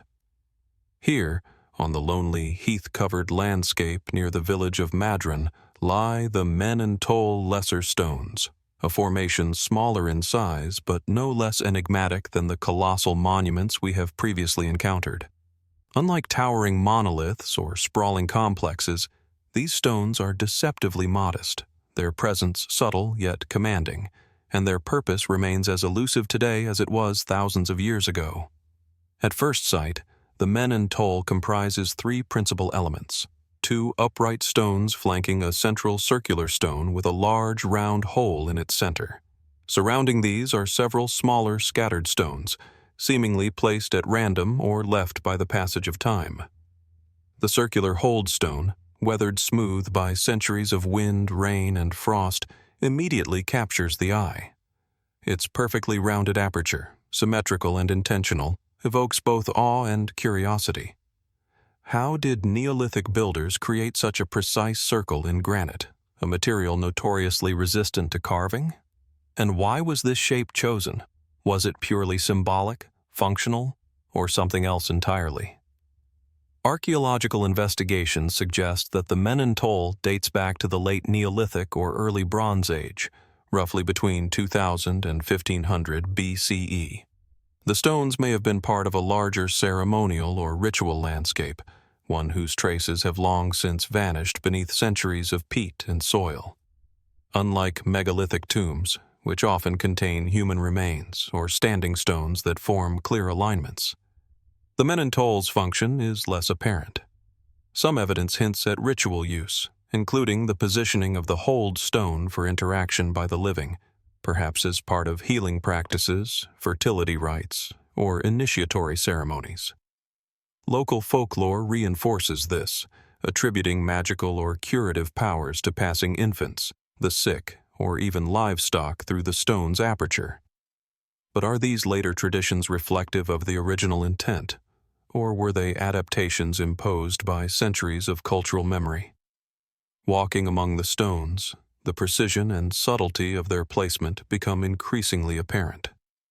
The upright stones, standing at roughly 2 meters each, frame the hold stone perfectly, creating a visual axis that invites observation, movement, and participation. Could this framing have served to focus attention, to channel energy, or to orient ritual activity? Some researchers have speculated that the hold stone functioned as a portal, a symbolic gateway between worlds, the living and the dead, or the human and the divine. Others suggest more practical explanations. The stones may have been used as astronomical markers, their alignment corresponding to solar, lunar, or stellar events. Yet none of these hypotheses can be confirmed without conjecture. The Men-an-Tol refuses to yield a simple answer, preserving the mystery of its creator's intentions. The craftsmanship itself raises compelling questions. The circular hole, despite its small size compared to massive monoliths like the Grand Menhir, is perfectly proportioned and smoothly finished. How did Neolithic hands achieve such precision in hard granite without metal tools? Were basic pecking techniques sufficient, or did the builders employ methods now lost to history, a combination of abrasion, leverage, and ingenious problem-solving? And why select granite for this task, a stone that demands immense labor to shape yet endures indefinitely, preserving the monument against millennia of erosion? The answer may lie partly in the builder's desire for permanence, a statement in stone meant to outlast generations, yet the reasoning behind its exact design remains tantalizingly opaque. Fringe theories surrounding the Men-an-Tol lesser stones emphasize their supposed power and impossibility. Some suggest the hold stone was intended to focus spiritual or cosmic energies, functioning as a conduit for healing or divination. Others propose that the formation is a miniature representation of larger cosmic structures, a symbolic map linking Earth, sky, and human consciousness. Skeptics note that the folklore associated with the stones, including curative rituals and mystical practices, may be purely coincidental, layered onto a structure whose original meaning has been lost. Yet the stones themselves resist simple categorization. They are neither purely decorative nor straightforwardly functional, existing in a liminal space where practicality and symbolism intertwine. The surrounding landscape adds another dimension to the mystery. Located on open moorland with views across valleys and ridges, the stones are both exposed and isolated. Their placement could have been deliberate, interacting with topographical features, solar paths, or neighboring megalithic sites. Cornwall is rich with stone circles, standing stones, and burial cairns, suggesting a broader network of ritualized landscapes.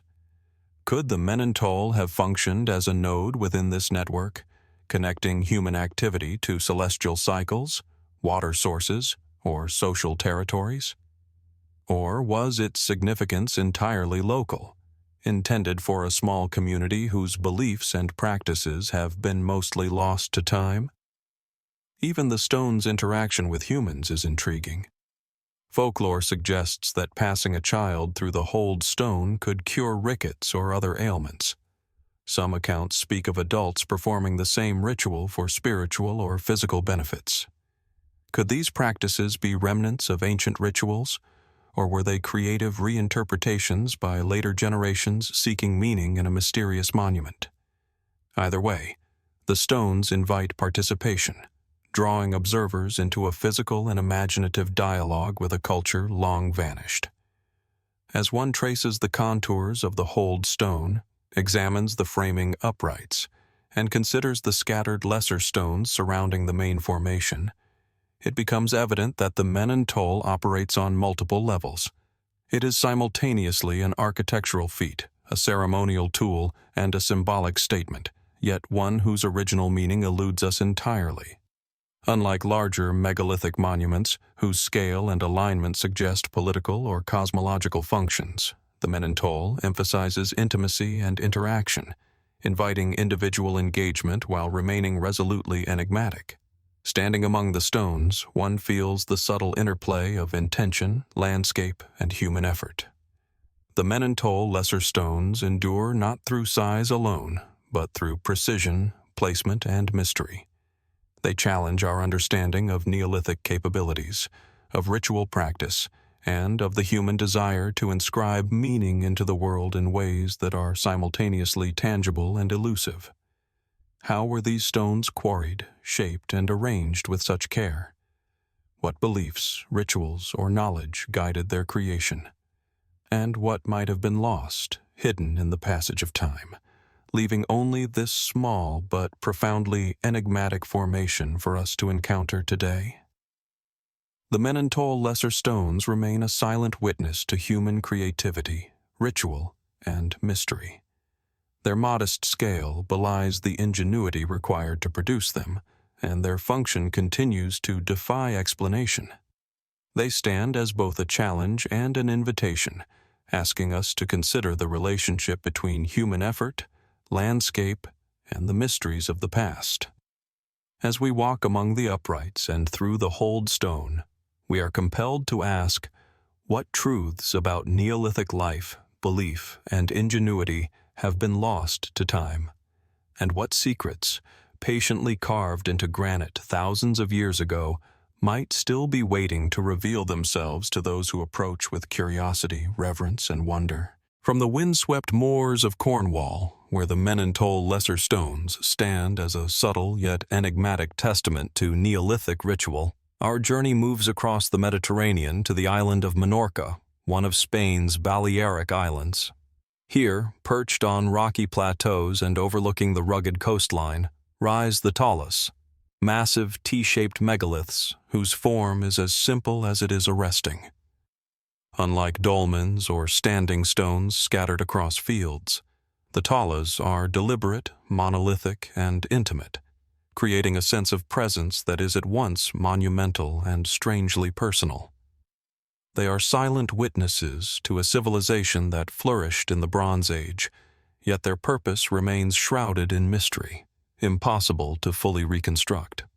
At first glance, a Taula is deceptively straightforward, a vertical stone, sometimes exceeding 5 meters in height, capped with a horizontal stone forming a T shape.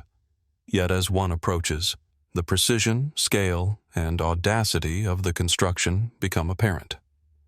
Each Taula is carved from local limestone, massive and perfectly balanced, often supported by carefully shaped bases that have withstood centuries of erosion, seismic activity, and wind. The horizontal capstone, in particular, seems to defy expectations. Its weight alone would challenge even modern engineers to lift and position it with such precision. How did Bronze Age builders manage to extract, transport, and erect stones of such size without cranes, pulleys, or modern mechanical advantage? And why did they choose this singular form, unlike any other megalithic design in Europe? Archaeologists generally date the Taulas to roughly 1000 to 500 BCE, associating them with the Talaitic culture of Menorca. Excavations around these sites reveal stone enclosures, ritual precincts, and nearby habitation structures, suggesting that the Taulas were integral to communal or ceremonial life. Yet, despite this context, the exact function of the T-shaped stones remains speculative. Were they altars, astronomical markers, or focal points for ritual gatherings? Some researchers propose that the vertical and horizontal alignment represents a symbolic connection between earth and sky, human and divine. Others suggest that the stones could have functioned as acoustically resonant spaces, amplifying sound for ceremonies or oral recitations. The evidence is tantalizing, yet inconclusive, leaving room for imagination as well as scholarly investigation. Walking among a cluster of Taulas, the sense of careful planning and architectural intent is undeniable. Each monolith is framed by its enclosure, often circular or oval, and positioned with attention to both landscape and horizon. The plateau's natural contours are incorporated into the site, allowing for visibility over valleys, approaching visitors, or surrounding settlements. Could these locations have been chosen for spiritual or symbolic reasons, such as aligning with solar or lunar paths, seasonal cycles, or celestial events? And what might the builders have hoped to communicate to their community, or to the unseen forces they believed governed their lives? The craftsmanship is remarkable not only for its scale, but for its precision. The horizontal lintels sit atop vertical supports with a stability that belies their massive weight, a feat achieved without metal clamps or mortar. The stones themselves are sometimes carved to fit together perfectly, creating joints that resist toppling despite centuries of exposure. How did these ancient builders conceptualize such stability? did they possess lost techniques, refined through generations, that allowed them to maneuver enormous stones with levers, ramps, or counterweights? Or were the Taulas as much products of experimentation and trial as of knowledge, testing the limits of human ingenuity in a time long before modern engineering? Fringe theories surrounding the Taulas often emphasize their impossibility and symbolic resonance. Some suggest that the horizontal stones were designed to function as altars or sacrificial tables, their weight and position meant to inspire awe or reverence. Others speculate that the Taulas were astronomical tools, marking solstices, equinoxes, or planetary alignments. A few propose that the structures acted as spiritual conduits, connecting the terrestrial and celestial, the living and the ancestors. While none of these claims can be definitively proven, the stones themselves convey a sense of ritual, discipline, and intentionality that cannot be ignored. The surrounding landscape amplifies their enigmatic presence. Perched atop rocky terraces, the Taulas command panoramic views of valleys, the coastline, and distant settlements. The enclosures surrounding each T-shaped stone suggest that movement through the site was as important as the stone itself, with pathways, entrances, and positioning carefully designed. Could the placement of each Taula have been part of a broader cultural map, connecting multiple ceremonial sites across Menorca? Or were they singular, isolated focal points, each designed to hold spiritual or communal significance within its immediate environment? The questions remain open, each stone a fragment of a larger puzzle lost to time. Even the interaction of the stones with human presence is noteworthy. Visitors moving through a Taula enclosure are immediately aware of scale, proportion, and tactile reality. The weight of the horizontal stone seems to hover above the observer, creating both a physical and psychological experience. Was this intended? To evoke a sense of awe, reverence, or humility? And if so, what rituals or ceremonies were performed here, in the shadow of these monumental yet elegant forms? As one studies the surfaces of the stones, subtle tool marks and shaping become visible, hinting at careful preparation and deliberate design. Yet no records survive describing the techniques or cultural reasoning behind the construction. The Taulas are simultaneously practical and symbolic, monumental yet intimate, simple in form yet profoundly complex in implication. Their presence challenges assumptions about what Bronze Age societies were capable of achieving and raises questions about knowledge, ritual, and cultural memory that remain unanswered. Standing before a Menorca Taula, one is struck not by size alone but by presence, the sense that this structure was designed to endure, to inspire, and to communicate across centuries. How were these enormous stones quarried, shaped, and lifted? What rituals, beliefs, or cosmologies guided their arrangement? And perhaps most compelling of all, what remains hidden within the T-shape itself? Knowledge, meaning, or symbolism that has been lost over time, yet still resonates through the stone?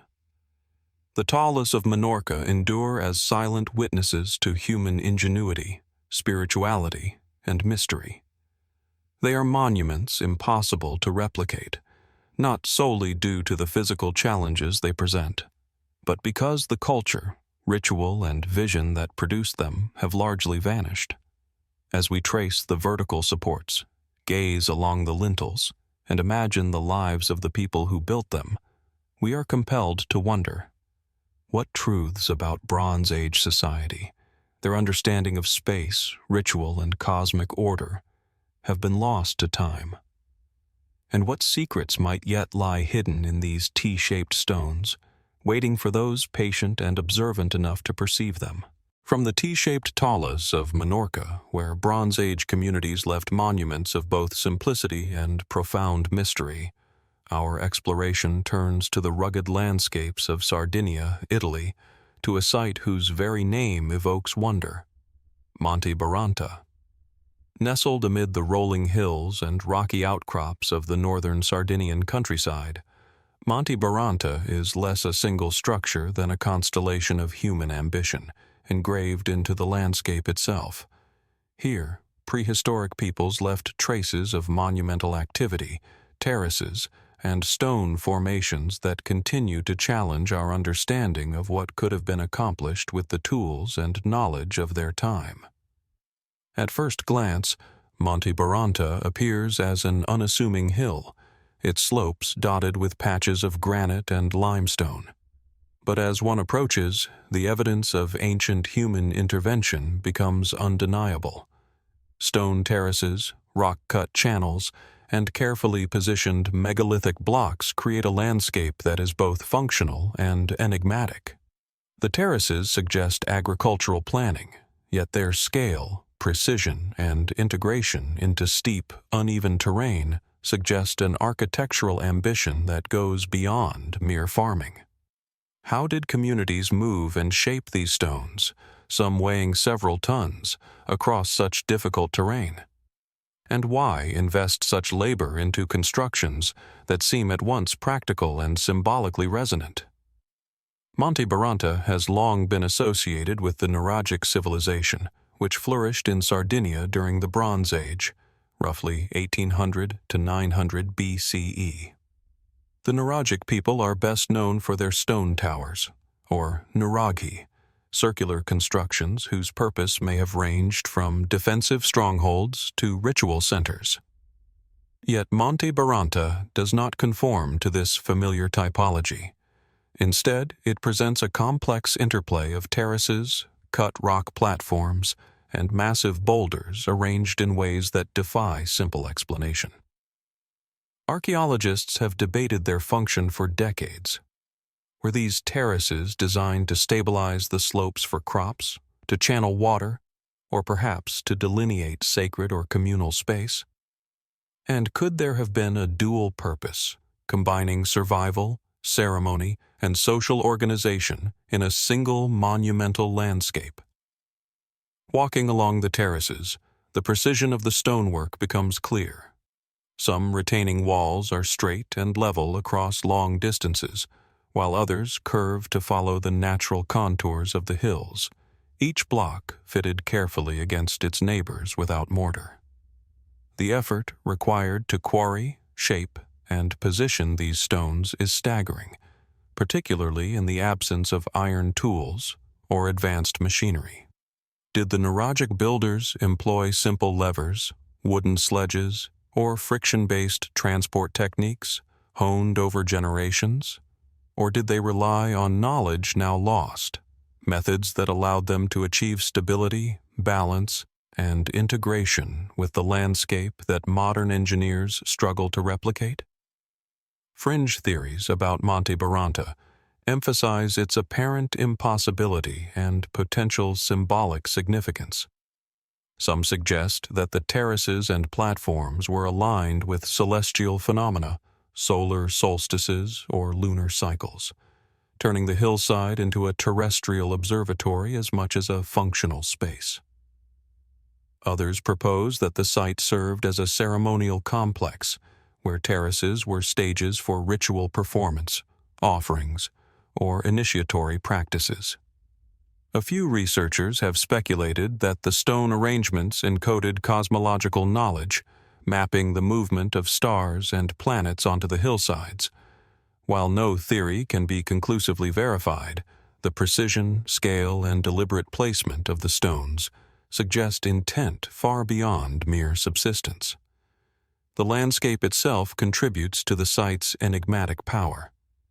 From the terraces and platforms, the observer can view distant valleys, approaching ridges, and the rugged Sardinian coastline. The placement of stone structures seems to emphasize both prominence and perspective, offering sightlines that may have been practical, symbolic, or both. Could the builders have intended to link the site with distant landmarks, water sources, or celestial events, creating a network of visibility and meaning? Or were these terraces primarily functional, designed to optimize agriculture or settlement in an environment that demanded ingenuity for survival? The evidence leaves room for both interpretations, suggesting a culture capable of integrating utility and ritual in a single monumental design. Even the orientation and shaping of individual stones provoke questions. Some boulders appear to have been deliberately split and shaped to create flat surfaces or interlocking joints. Others seem selected for weight, size, or texture, as if the builders were attuned to subtle qualities in the stone itself. How did they conceptualize the movement and positioning of these massive rocks before the era of modern engineering? Was there a system of measurement, an understanding of leverage, or communal knowledge passed through oral instruction and practice that enabled such feats? The answers remain elusive, and each stone seems to guard its secrets as vigilantly as the hills themselves. Monte Baranta's connection to the broader Nuragic network adds further intrigue. The island of Sardinia is dotted with nuraghe, dolmens, and sacred wells, yet Monte Baranta stands apart, emphasizing terraces and platforms rather than towers. Did this indicate a different social or ritual purpose, a regional variation, or perhaps an entirely unique function? Were the terraces intended as a stage for ceremonies, a model of cosmic order, or simply a practical response to a challenging landscape? The interplay of context, construction, and symbolism continues to puzzle researchers, underscoring how much has been lost to time.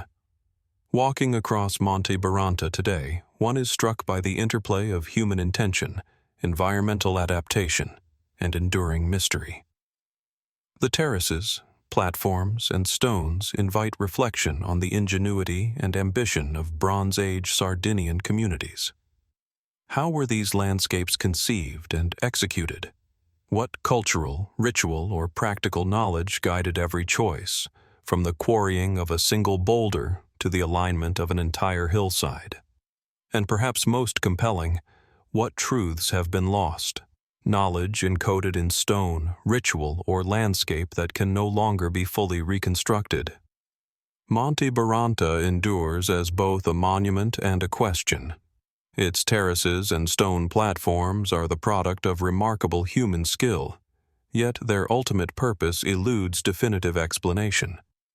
They remind us that human ambition has always sought to shape the world, to impose order and meaning on the land, and to leave behind structures that speak across millennia. Standing among these stones, we are confronted not only by the technical prowess of their creators, but also by the enduring mystery they embody. What inspired these builders to carve terraces into rugged hillsides, to manipulate massive stones with such precision, and to integrate practical and symbolic elements into a cohesive, impossible-to-replicate whole? Monte Baranta challenges our assumptions about what ancient communities could achieve and invites us to consider the knowledge, rituals, and vision that have been lost to time. Each terrace, stone, and platform is a fragment of a story that is only partially visible, a landscape that is simultaneously familiar and alien. As we trace the contours, imagine the labor, and contemplate the intentions of its builders, we are left with a profound question.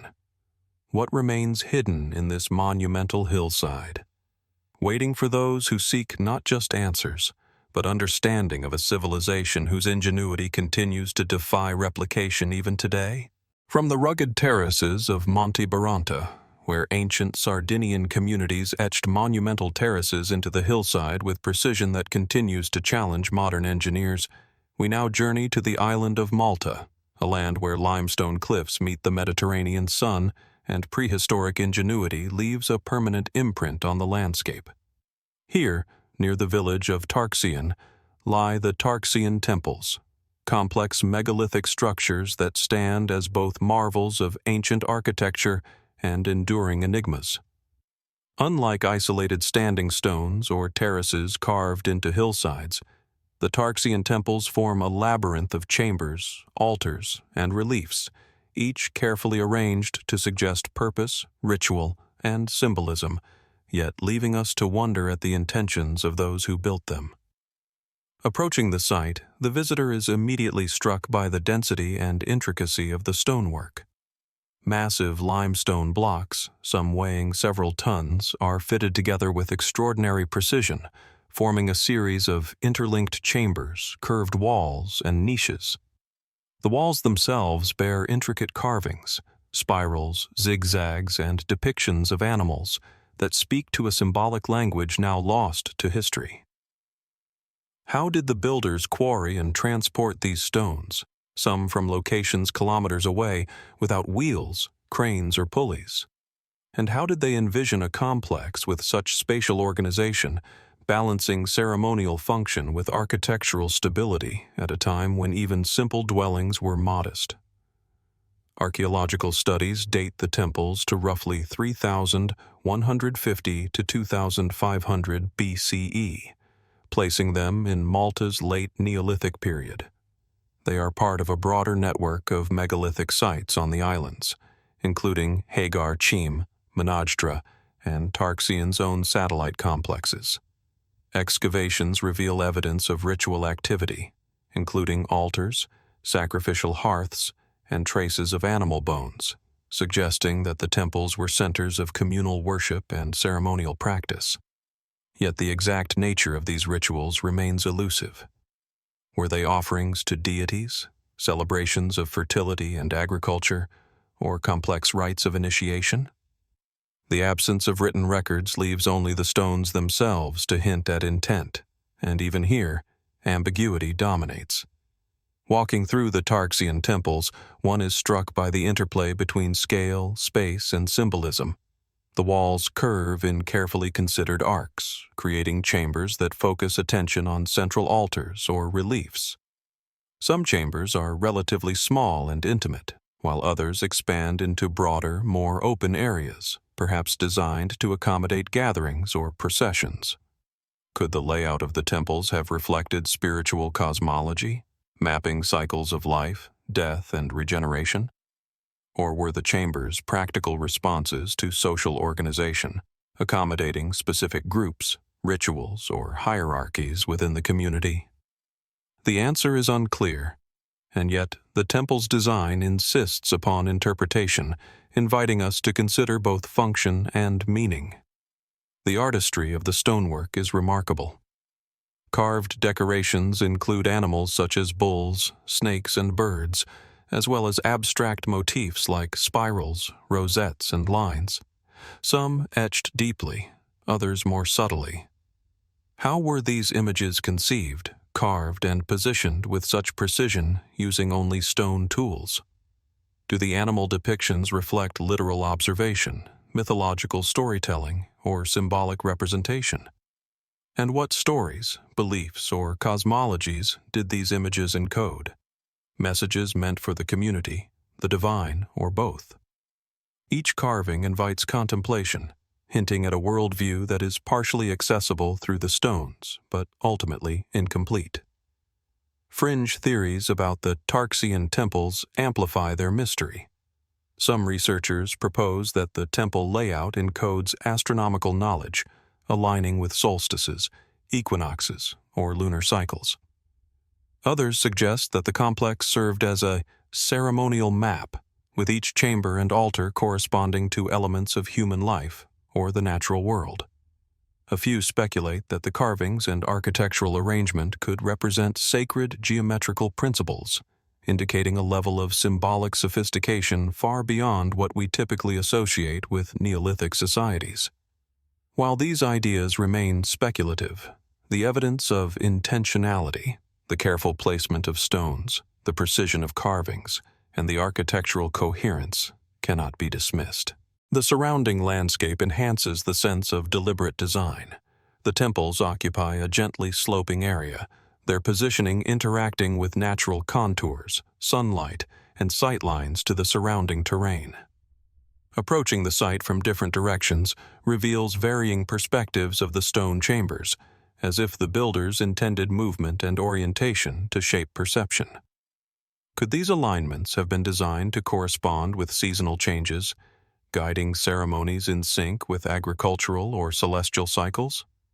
Or were they primarily social spaces, structured to accommodate movement, processions, and observation? The answer remains uncertain, emphasizing the enduring challenge of understanding prehistoric intent. Even the construction techniques invite reflection. The limestone blocks are shaped and fitted with precision, some curved to form smooth arcs or to accommodate adjoining stones. There is no evidence of mortar or binding materials. Stability is achieved through careful selection, carving, and placement. How did these communities develop the expertise to manipulate such massive stones with only rudimentary tools? Did they rely on trial and error over generations, sophisticated knowledge of leverage, or lost techniques now beyond modern comprehension? Each block seems to whisper questions about capability, ingenuity, and intent, leaving the observer to imagine the skill and effort required. Walking among the chambers, it becomes clear that the Tarxien Temples operate on multiple levels: functional, ceremonial, and symbolic. Altars and hearths suggest ritual practice. Spatial organization suggests social structuring. Carved motifs suggest spiritual or symbolic communication. Yet none of these layers can be fully disentangled, leaving us with a sense of mystery that is both tantalizing and humbling. Unlike simpler megalithic monuments, whose intent can sometimes be inferred from form alone, the Tarxien Temples confront us with complexity, an architectural language whose grammar is partially lost to time. Standing within a central chamber, surrounded by curved walls and intricate carvings, one senses the extraordinary ambition of these builders. They shaped stone to serve both practical and spiritual purposes, creating spaces that were simultaneously durable, functional, and aesthetically resonant. How were the stones moved, leveled, and fitted? What ceremonies took place here, and what beliefs guided the positioning of altars, chambers, and carvings? And what knowledge, technical or spiritual, has been lost, leaving us only fragments to interpret? The Tarxien Temples endure as monuments to human ingenuity, ritual, and mystery. They are impossible to replicate, not simply because of their physical construction, but because the knowledge, cultural context, and spiritual vision that produced them have largely vanished. As we trace the carved spirals, examine the interlocking chambers, and imagine the lives of the people who built them, we are left with a profound question. What truths about prehistoric Malta, about human creativity and the pursuit of meaning, remain hidden within these stone walls, and what secrets might yet be revealed to those who observe with patience, reverence, and wonder? From the limestone chambers and intricate carvings of Malta's Tarxien Temples, where Bronze Age societies sculpted stone into spaces of ritual, symbolism, and enduring mystery, our journey returns to Sardinia, Italy, to confront one of the most enigmatic and ambitious constructions of the ancient Mediterranean, Nuraghe Su Nuraxi. Perched atop a gentle rise near the modern town of Barumini, this massive megalithic complex stands as a monument not only to the ingenuity of the Nuraghic people, but also to the questions that continue to elude our understanding. Here, stone, labor, and vision intersect in a form impossible to replicate, challenging both engineering and imagination. Approaching the site, the scale of Su Nuraxi becomes immediately apparent. A central tower, or mastio, rises from the hillside, a roughly conical structure of interlocking basalt and limestone blocks, tapering slightly toward the top. Around it, smaller towers and defensive walls extend outward, forming a fortified village whose organization seems both deliberate and monumental. The stones, some weighing several tons, are fitted together without mortar. Yet the structure has withstood millennia of weather, earthquakes, and human activity. How did Bronze Age builders, using only rudimentary tools and knowledge of leverage, move and place such massive blocks with such precision? And what inspired the creation of a complex so large and durable, seemingly without practical precedent? Excavations date the original tower to approximately 1600 BCE, with expansions and outer walls added over the following centuries. Su Nuraxi is the most complete and studied of Sardinia's Nuraghe, conical stone towers unique to the island. Archaeologists believe the complex served multiple functions: a defensive stronghold, a social and political center, and a ceremonial space. Yet despite extensive study, no single explanation fully accounts for its design. Was the tower primarily a fortification, or was defense secondary to ritual and social symbolism? Did the concentric walls represent social hierarchies, territorial claims, or sacred boundaries?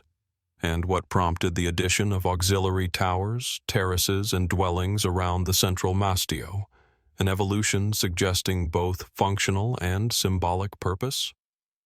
Walking through the inner courtyard, one senses the sophistication of the construction.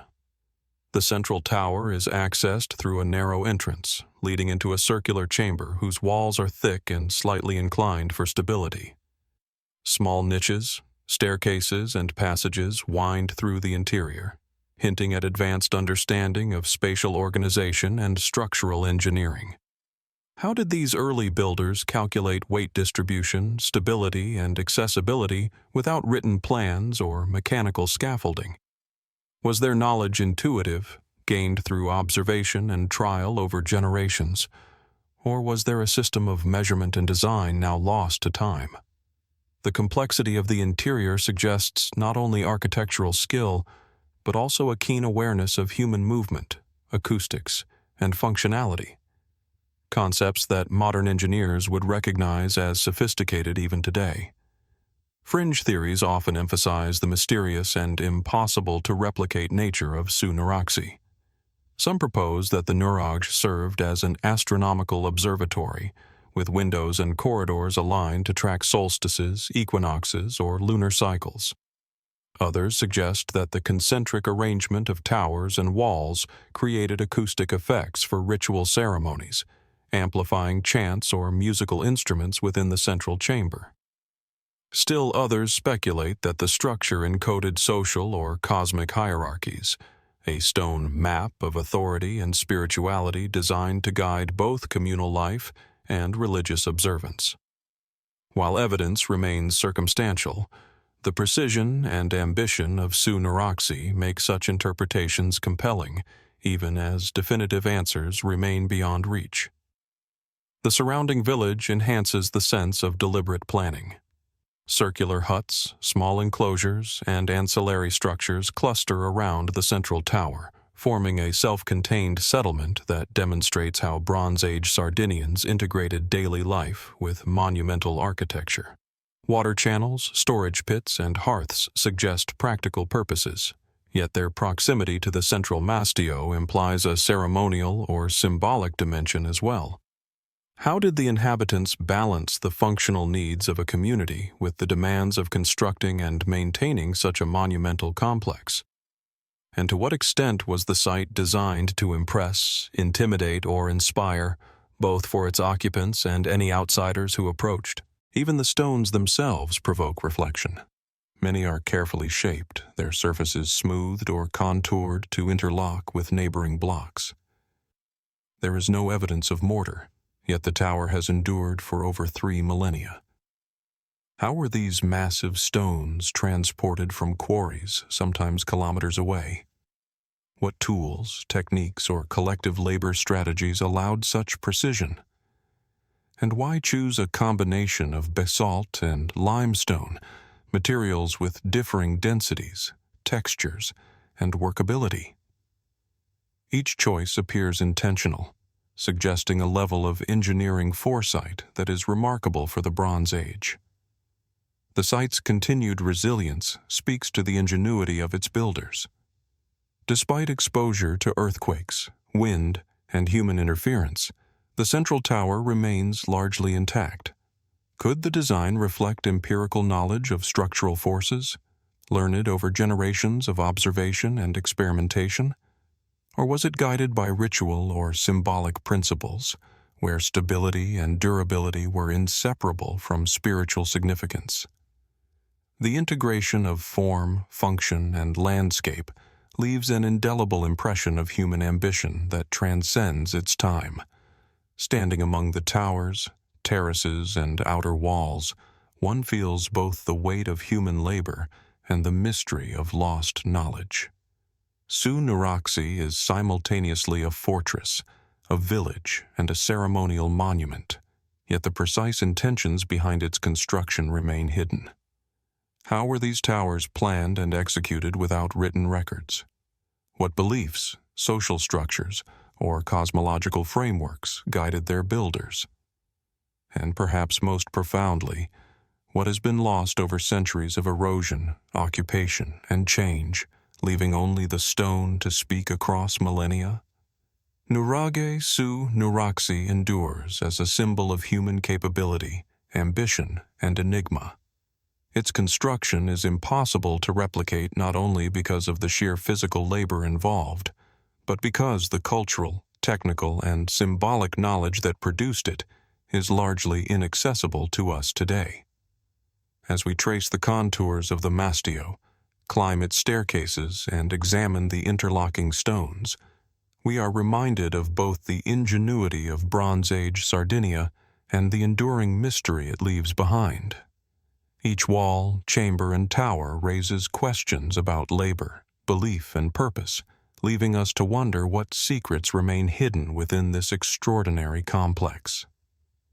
Standing in the shadow of Su Nuraxi, one senses the intersection of human skill, imagination, and ambition. How were such massive structures conceived and executed without modern tools? What ceremonies, decisions, or cosmic observances shaped its construction and use? And what aspects of the Nuragic worldview, their knowledge, and their culture have been irretrievably lost to time, leaving us with a marvel of engineering that challenges replication even today? The Nuraghe persists as a monument to human aspiration, a puzzle of stone and vision that invites reflection, wonder, and questions that remain unanswered. From the enduring stone towers of Nuraghe Su Nuraxi, where Bronze Age Sardinians sculpted monumental settlements that blend function, ritual, and social complexity, we now turn eastward, across the Mediterranean and into the high plains of modern-day Turkey. Here rises the ancient site of Arslantepe, a mound that conceals millennia of human ingenuity beneath its stratified layers of earth, clay, and stone.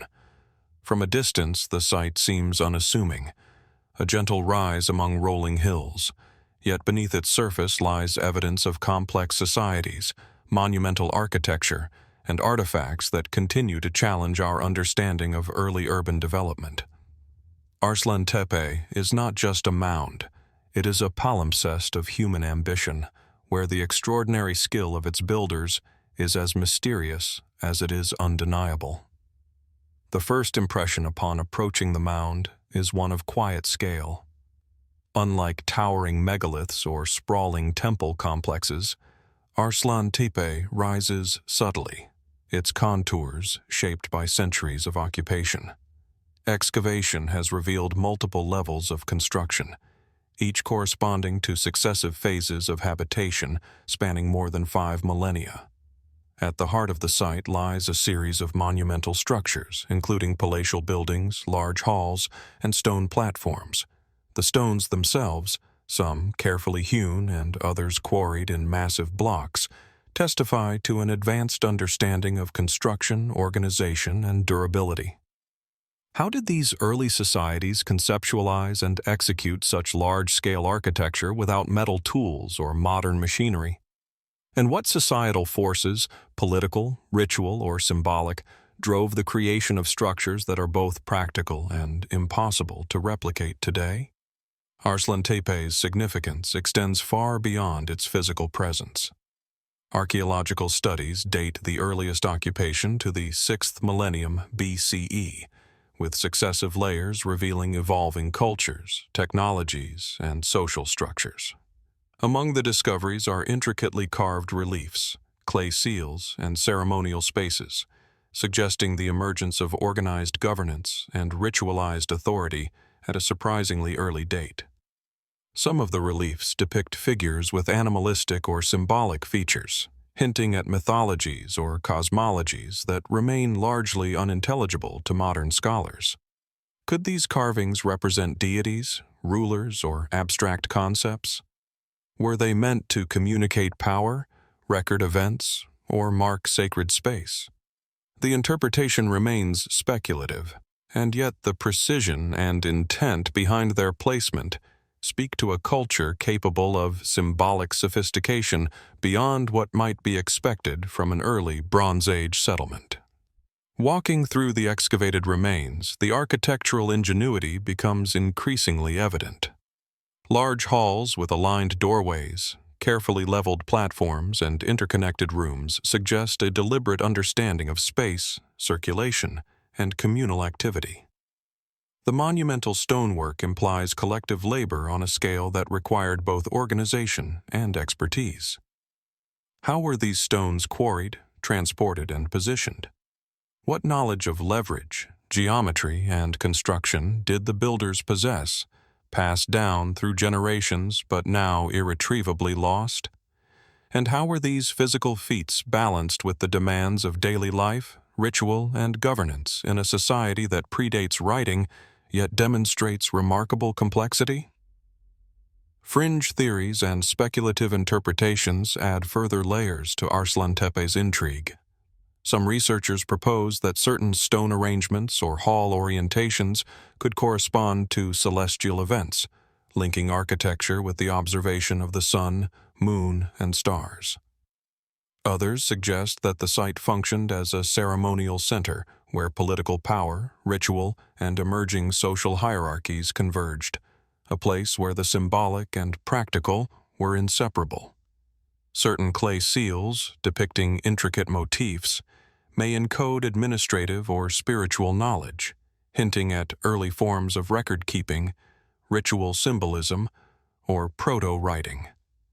While these interpretations remain uncertain, the physical evidence makes clear that the builders of Arslantepe were capable of executing projects of astonishing scale, precision, and purpose, challenging assumptions about early urbanism.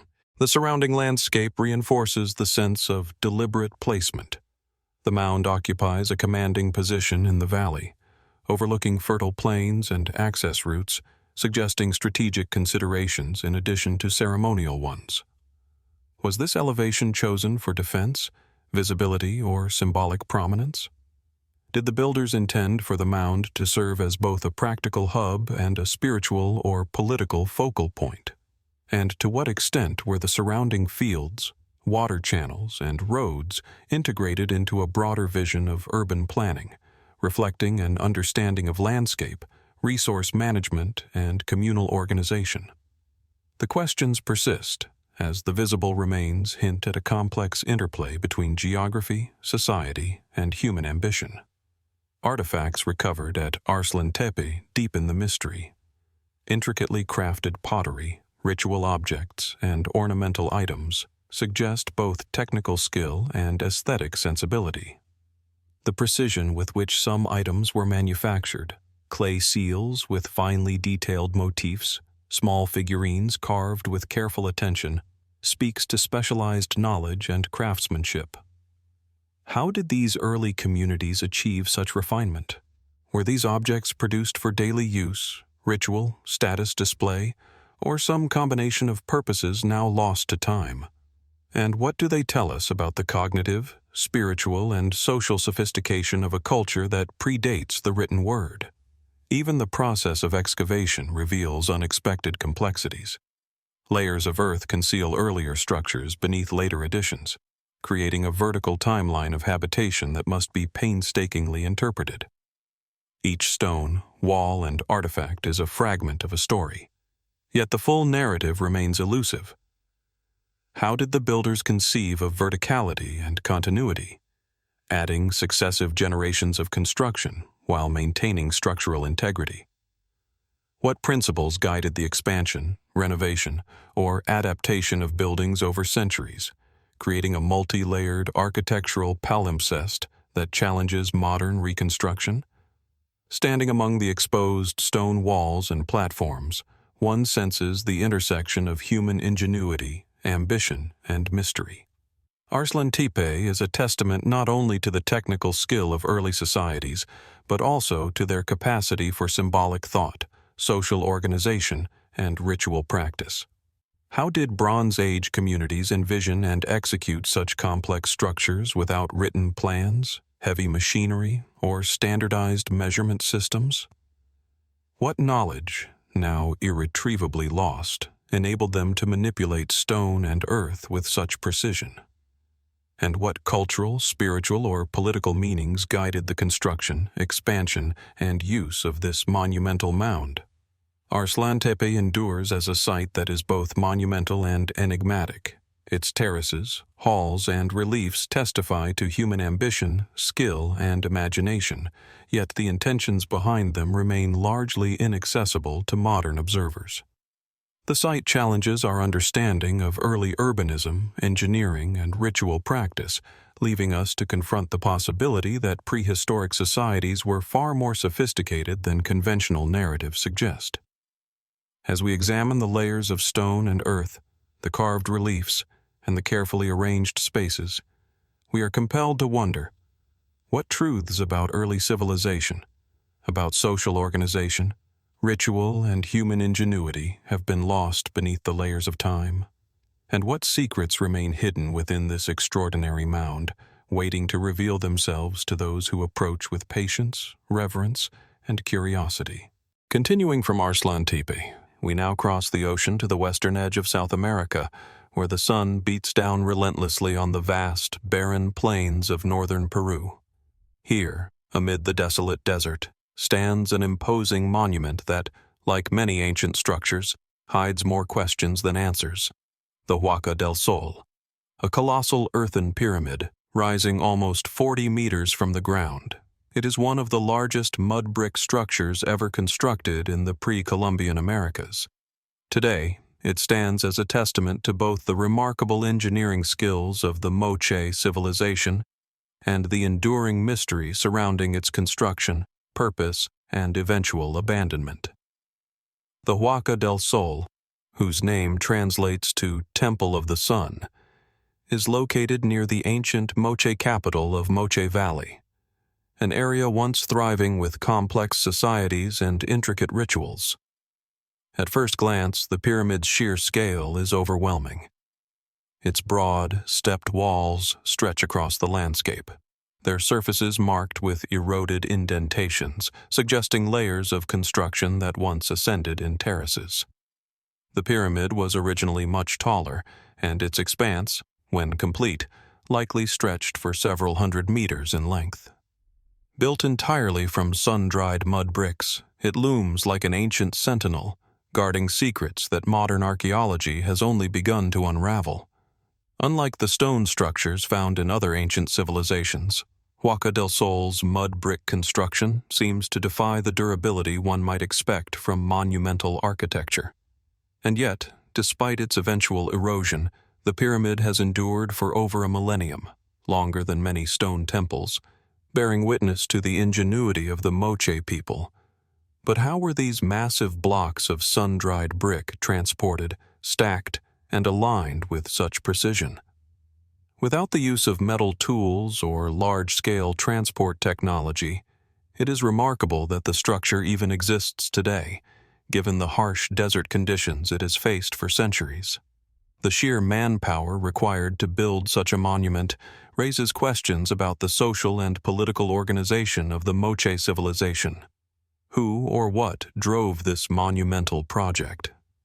Excavations at the site have uncovered a wealth of artifacts, including pottery, ceramics, textiles, and human remains, offering insight into the ceremonial and religious significance of Huaca del Sol. The Moche people were known for their elaborate rituals, which often involved offerings to the gods, human sacrifice, and complex burial practices.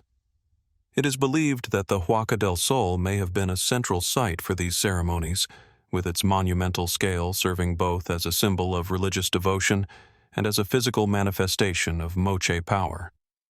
But why choose such an ephemeral material as mud brick to construct a site of such significance? Was it purely a matter of available resources?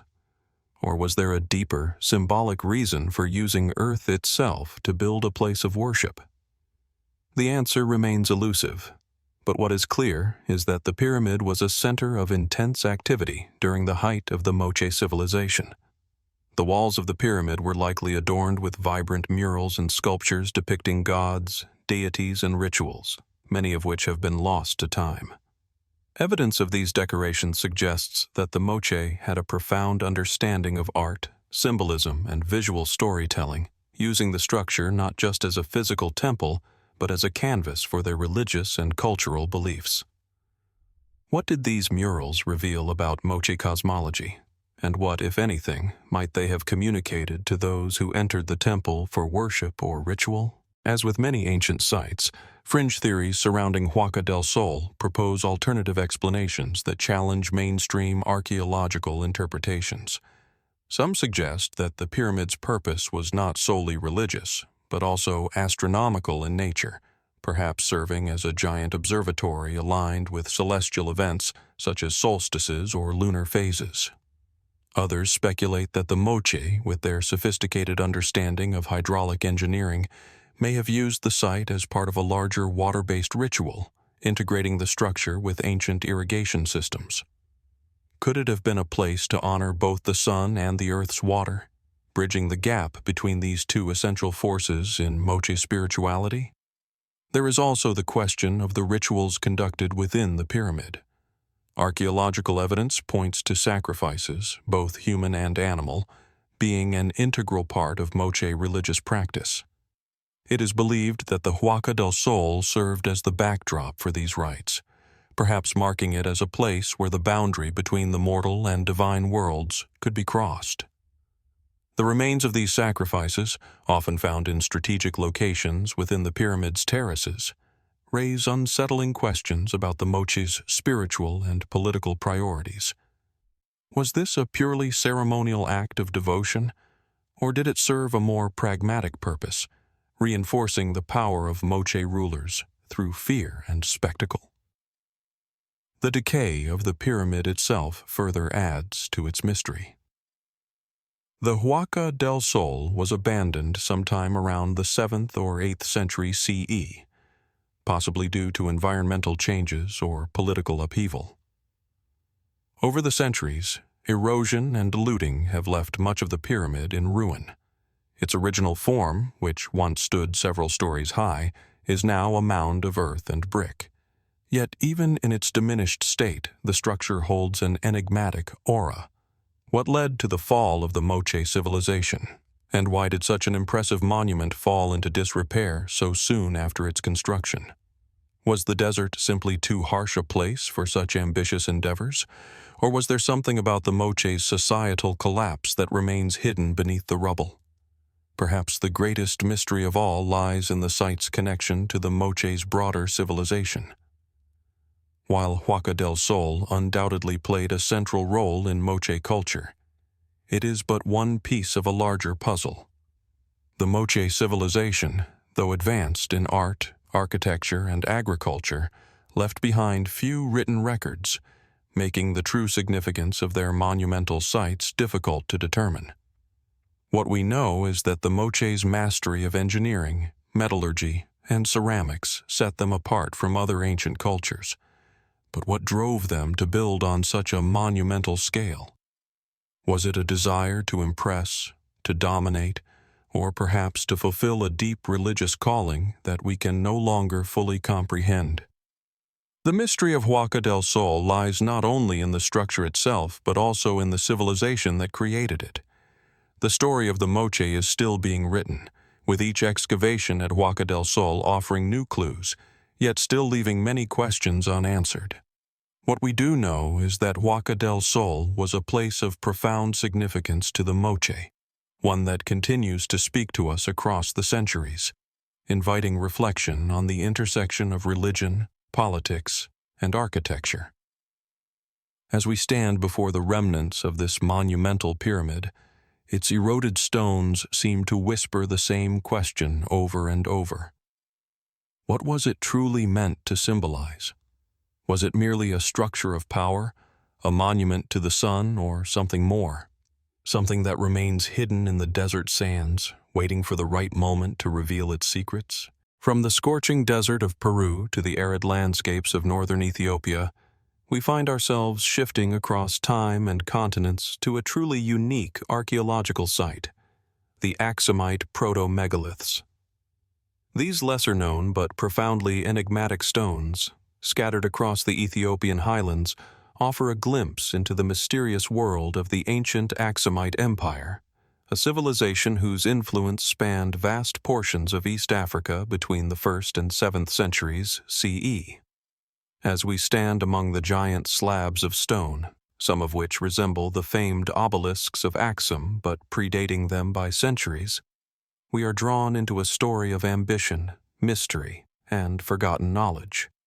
At first glance, the Axumite Proto-Megaliths appear deceptively simple. Massive blocks of basalt, partially shaped and weathered by centuries of exposure to the elements, rise sporadically from the ground like fragments of a larger, unfinished project. The scattered stones vary in size, some standing upright, others fallen, as though time and history have conspired to break apart what was once a unified structure. Unlike the well-known obelisks of the Axumite capital, which are polished and decorated with inscriptions, these stones are rudimentary, with only the faintest signs of human shaping. Yet, despite their seemingly unremarkable appearance, they invite deeper inquiry into their origins, function, and purpose. Located in the Tigray region of Ethiopia, these proto-megaliths are believed to date back to the early periods of the Axumite kingdom, perhaps as early as the 2nd century BCE, long before the rise of the monumental obelisks in the famous city of Axum. The Axumite kingdom, one of the great ancient civilizations of Africa, was known for its early adoption of Christianity, its role as a major trading empire, and its remarkable architectural and engineering feats. However, the Axumite proto-megaliths, with their primitive and unfinished appearance, seem to belong to a time before the kingdom's golden age, a period marked by a profound mystery in terms of both their construction and their purpose. Archaeologists have long struggled to interpret the significance of these stones. Some theorists suggest that these proto-megaliths represent the early stages of the Axumite obelisks, perhaps unfinished structures that were later abandoned or left in a rudimentary state. Others propose that they were never intended to become the polished monuments we associate with the Axumite civilization at its height, and instead served a more functional or symbolic role, possibly as markers of territory or as ritualistic objects for early religious practices. Could these stones, now scattered and eroded, have once served as a sacred site, a place of worship, or a representation of power for the early Axumite leaders? The absence of detailed inscriptions or carvings, common features in the later Axumite obelisks, adds another layer of intrigue. The monumental stelae of Axum, some of which rise over 20 meters into the sky, are adorned with inscriptions in Ge'ez, an ancient script that provides valuable insight into the civilization's history. In contrast, the proto-megaliths are devoid of such inscriptions, leaving researchers to wonder whether these stones were ever intended to communicate a written message, or if their power lay instead in their physical presence, their alignment with the cosmos, or their role in early cultural practices. Even the material used in the construction of the Axumite proto-megaliths raises questions. Basalt, the stone most commonly found at these sites, is not easy to quarry or shape, especially using the primitive tools available to the early Axumites. How did the builders of these stones manage to manipulate such heavy, dense material? What tools, techniques, or knowledge did they possess that allowed them to move and shape basalt with precision? And if these stones were part of a larger monument or structure, why was the project left incomplete? Speculative theories abound. Some researchers suggest that the proto-megaliths might have been aligned with celestial events, much like other megalithic structures around the world. Were these stones designed to mark the rising or setting of certain stars, or perhaps to track the solstices and equinoxes, key moments in the agricultural and religious cycles of early Axumite society? Could they have been used to mark the passage of time or to create a calendar of sorts, similar to the use of stones in ancient astronomical observatories across the globe? Others propose that the Proto-Megaliths were part of a larger ritual complex, where the placement and number of stones held symbolic meaning. In this context, the incompleteness of the site might suggest that it was abandoned before its intended purpose could be fully realized, perhaps due to shifts in religious or political power, or changes in the environmental conditions that made such large-scale construction unsustainable. Then there is the theory that the Proto-Megaliths represent the early stages of a more widespread tradition of monumental stone construction that might have been carried out by a culture that predates the Axumite Empire itself. Some scholars suggest that the stones could have been built by the Sabians, an ancient civilization from the Arabian Peninsula that influenced the early Axumites.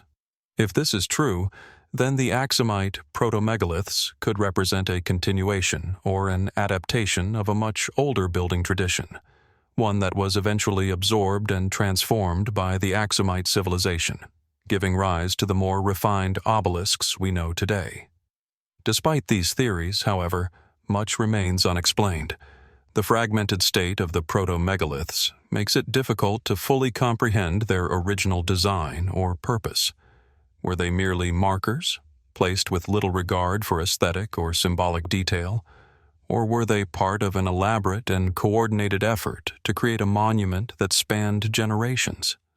What, if anything, was the deeper cultural or religious significance behind these structures? And perhaps most intriguingly, why did the builders abandon the site, leaving the stones half-formed and scattered across the landscape? As we stand amidst the weathered stones of the Axumite Proto-Megaliths, the silence of the desert seems to echo the unanswered questions that surround them. These incomplete and mysterious structures speak to a time long past, yet their purpose remains hidden beneath the layers of history. Was this a site of great religious significance, or merely a precursor to the grandeur of Axum's later monuments? And what can we learn from these stones about the ancient Axumite society that has eluded historians for centuries? The answers may lie buried beneath the earth, hidden in the fragments of basalt that dot the landscape. Perhaps, with further excavation and study, the true purpose of the Axumite Proto-Megaliths will be revealed. Until then, they stand as silent witnesses to a time long gone, inviting us to consider what mysteries remain locked within the past, and what secrets may one day be uncovered. As we leave behind the ancient weathered stones of the Axumite Proto-Megaliths in Ethiopia, our journey takes us to the coastal desert of northern Peru, where the ruins of Chan Chan, once the capital of the mighty Chimu Empire, lie scattered across the harsh, wind-swept landscape. Among these ruins, one feature stands out in both its complexity and its enigmatic nature: the Chimu walls. These monumental walls, some still towering above the ground, seem to whisper of a past both grand and elusive, and like much of Chan Chan itself, they remain a source of awe, mystery, and unanswerable questions. Chan Chan, the largest pre-Columbian city in the Americas, once stood as a powerful urban center, stretching across 20 square kilometers and home to a population that may have numbered in the hundreds of thousands. Built by the Chimu people around the 9th century CE, the city thrived for nearly 4 centuries before being eventually overtaken by the Inca in the 15th century. However, despite its size and the wealth of knowledge unearthed from the site, much about Chan Chan, and particularly its walls, remains shrouded in mystery. The Chimu walls, while seemingly just large earthen structures, are anything but ordinary. In fact, their sheer scale is what initially draws attention. Some of these walls stretch for hundreds of meters, creating vast compounds and enclosures, while others form intricate courtyards, narrow passageways, and secluded rooms, all intricately designed to serve the complex needs of the city. The materials themselves are a marvel.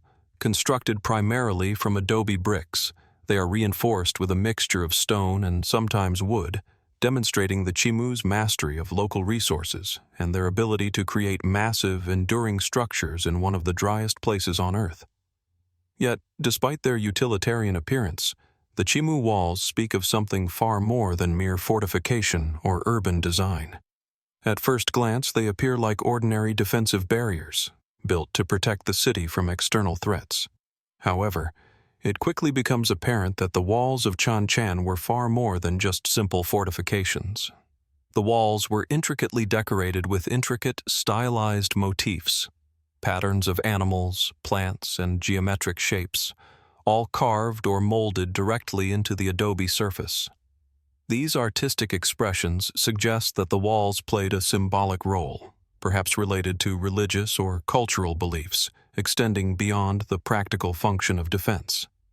Could these walls have served a ceremonial or spiritual purpose as well? Some researchers argue that the carvings may have had religious or cosmological significance, reflecting the Chimu's reverence for the natural world, including the sea, the desert, and the animals that inhabited it. Was there a deeper meaning behind the depictions of fish, birds, and stylized faces, perhaps related to the gods they worshipped or the cycles of life they revered? Or were these motifs simply aesthetic, meant to show the wealth and power of the Chimu elite? The mystery remains unresolved, as the true significance of these symbols is locked in the past, waiting for the right clues to reveal themselves. Moreover, the walls of Chan Chan often form not just enclosures, but also elaborate labyrinths, twisting corridors and seemingly endless passageways that snake through the ancient city. The design of these spaces has sparked some of the most fascinating questions surrounding the site. Were the walls simply a means of protecting the city's inhabitants from invaders, or did they serve a more complex function, perhaps related to ritual or social hierarchy? Some suggest that the twisting passages could have been used as sacred routes for initiation or religious ceremonies. Could these corridors have held a deeper symbolic purpose, serving to guide the living through a metaphorical journey or representing the cyclical nature of life and death? The sheer scale and complexity of these walls also give rise to a more practical question. How did the Chimu, lacking the sophisticated technologies that would come centuries later, manage to construct such an elaborate system of walls? Adobe, though an effective building material in the dry desert climate, is far from the most durable medium. Yet, the Chimu walls, despite centuries of erosion, have withstood the test of time far better than one might expect. Their design incorporates a mixture of building techniques, including layering, reinforcement, and the careful use of natural resources. The craftsmanship involved in their creation speaks to an advanced understanding of engineering. How did these people, without the use of advanced tools, manage to transport and mold such large quantities of adobe and stone? What tools, skills, and techniques did the Chimu possess to create this architectural marvel? But the mysteries of the Chimu walls don't end with their construction. Scholars have long speculated that these walls, along with other features of Chan Chan, were constructed to create a specific atmosphere within the city. It's been suggested that the walls, particularly their curvatures and orientations, may have been aligned with celestial events or agricultural cycles. Did the walls of Chan Chan serve to symbolize the cosmic order, aligning with the movements of the sun or stars, as other ancient cultures often did with their monumental structures? Could the city have been designed not only as a political and economic center, but also as a microcosm of the universe itself, with the walls acting as physical representations of cosmic principles or divine forces? Another compelling theory suggests that the wall's maze-like design might have been intended to reflect the social hierarchies within the Chimu society. Were these walls deliberately designed to separate the elite from the common people, the sacred from the profane? Perhaps the winding corridors and hidden passageways served as a way to keep power concentrated within a specific class, with the layout of the city reinforcing social divisions. This theory is further supported by the fact that some of the most elaborately decorated sections of the walls are found in the areas that likely housed the Chimu elite, while the more mundane sections were reserved for the lower classes. While many of these theories hold merit, the fact remains that much about the Chimu walls remains speculative.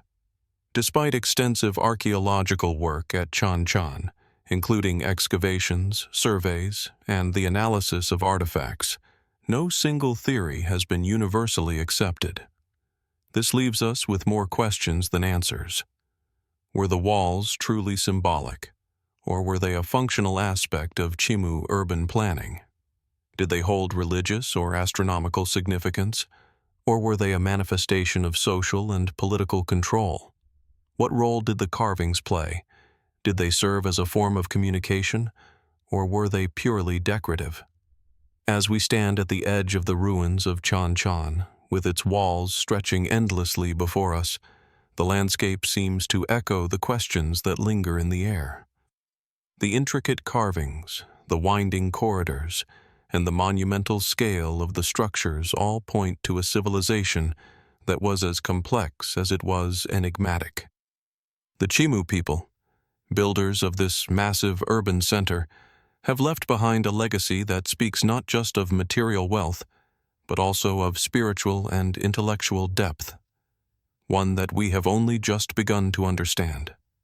And yet, for all we know, there may be far more waiting to be discovered beneath the sand and stone of Chan Chan. The walls, with their labyrinthine passageways and symbolic carvings, may hold secrets that, for now, remain hidden from view, whispers of a forgotten past that might still have more to tell us. In the silence of the desert, we can only wonder what other mysteries lie buried beneath these ancient walls, waiting to be uncovered.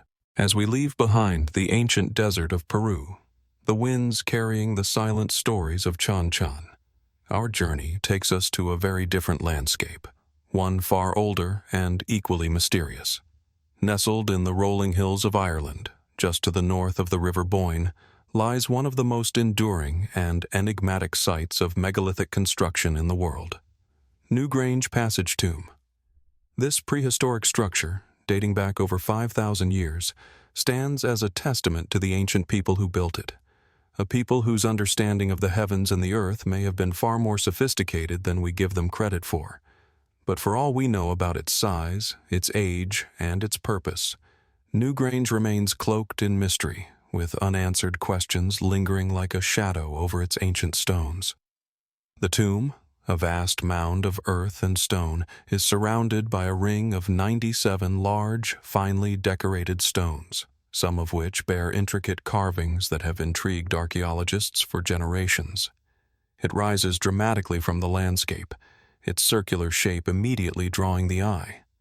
The central feature of Newgrange is the long, narrow passage that leads into the heart of the mound, where the tomb itself is located. This passage is aligned precisely with the winter solstice, such that each year, on the morning of December 21st, the rising sun pierces the passageway, filling the inner chamber with light, a phenomenon that has been occurring for thousands of years. This remarkable alignment raises immediate questions. How could a people with no written language or advanced technology have achieved such precision in the construction of this tomb? How did they understand the movements of the sun so well? Was this alignment purely for ceremonial purposes, or did it hold a deeper significance, perhaps related to their beliefs in the afterlife or the cycles of nature? As we step through the narrow passage into the tomb, the first thing that strikes us is the stillness. The inner chamber, with its corbelled roof, feels ancient, yet remarkably intact, as if it holds some secret waiting to be uncovered. The chamber itself is small, but remarkably designed, with several recesses or niches, in which the remains of the deceased were once placed. While the tomb is undeniably a burial site, its design suggests a far more complex function than simply housing the dead. The light that illuminates the chamber at sunrise on the solstice suggests that Newgrange was more than a tomb. It may have served as a ritualistic center, a place where the living communicated with the dead, or where they aligned their lives with the cycles of the cosmos. But how could a people from such an early era have possessed such sophisticated knowledge? The construction of Newgrange required an immense amount of labor and coordination. Over 200,000 tons of stone, some of which was transported from miles away, were used to build the tomb and its surrounding mound. The fact that the passage is aligned so precisely with the solstice is equally astounding. Did the builders of Newgrange possess astronomical knowledge passed down from even earlier civilizations? Or was this a knowledge developed independently, one that tied their spiritual beliefs to the natural world in a way we are only beginning to understand? The carvings found on many of the stones surrounding the mound offer another layer of mystery. The spirals, geometric patterns, and abstract motifs that adorn these stones have long been a source of intrigue. Some suggest that these carvings are representations of the sun or moon, or even maps of the stars. Others have posited that they are symbolic of the flow of life itself, capturing the cyclical nature of birth, death, and rebirth. Yet, the true meaning of these symbols remains elusive, leaving open the question of what the ancient builders of Newgrange were trying to communicate, and why they chose to leave such a detailed and enduring mark on their world. As impressive as the craftsmanship of Newgrange is, perhaps the most compelling mystery of all lies in the intent behind its construction. Why build such a monument? Was it simply to honor the dead, or was it part of a more elaborate system of beliefs, one that integrated life, death, and the cosmos? Did the builders of Newgrange believe that by aligning the tomb with the solstice, they were ensuring a harmonious relationship with the natural world or invoking the favor of the gods? Or was it, as some have suggested, a way to mark the passage of time, ensuring that the cycles of nature, of life and death, would continue on in perpetuity? That occurs each year, the shaft of sunlight streaming down the passage and into the inner chamber, could be seen as a symbolic reenactment of rebirth. The solstice marks the longest night of the year, after which the days begin to grow longer. Could the builders of Newgrange have seen the arrival of sunlight into the chamber as a metaphor for the return of the sun and the renewal of life? Were the deceased believed to be reborn at this moment, their spirits illuminated by the first rays of sunlight as they entered the next world? The question of who these people were, and what their beliefs might have been, remains unanswered. Despite the fact that Newgrange was likely built by the Neolithic people who inhabited Ireland thousands of years ago, there is little direct evidence about their culture, religion, or daily life. Unlike the ancient Egyptians, whose beliefs and customs were preserved through texts and art, the Neolithic peoples left only their monuments behind, and these too are shrouded in layers of mystery. The passage tombs like Newgrange offer us tantalizing glimpses into their world, but much of the narrative remains unwritten. Archaeologists have attempted to piece together a clearer picture of the people who built Newgrange by studying other similar sites. But even with all the knowledge we've gained, Newgrange's true significance is elusive. It is clear that it held deep spiritual and astronomical meaning for its builders. But how exactly it fit into their wider cosmology remains speculative at best. Could Newgrange have been a place where the living interacted with the divine, where the cycles of nature and the heavens were brought into alignment with human existence? Or was it a more personal place of reflection, where the passage of time and the certainty of death were both confronted and honored? Perhaps the most haunting aspect of Newgrange is its silence. No written records exist to explain its purpose, and no one remains to tell us the full story of the people who built it. The chamber remains dark for most of the year, except for that brief moment when the winter sun shines through the passage. During those few moments, Newgrange seems to come alive, its ancient stones bathed in light, reminding us of the lost knowledge and rituals of those who once gathered there. And so, as we stand within the passage tomb of Newgrange, a place that has witnessed thousands of years of history, we are left to wonder, what other secrets might this ancient site be hiding? What, if anything, are we still failing to understand about the builders' intentions, their beliefs, and the deep spiritual and astronomical knowledge they possessed? Newgrange remains one of the great mysteries of our time, a monument to a people whose understanding of the world may have been far more advanced than we can imagine. The answers, perhaps, lie hidden in the stones, waiting, like the sun at the solstice, to reveal themselves to those willing to listen.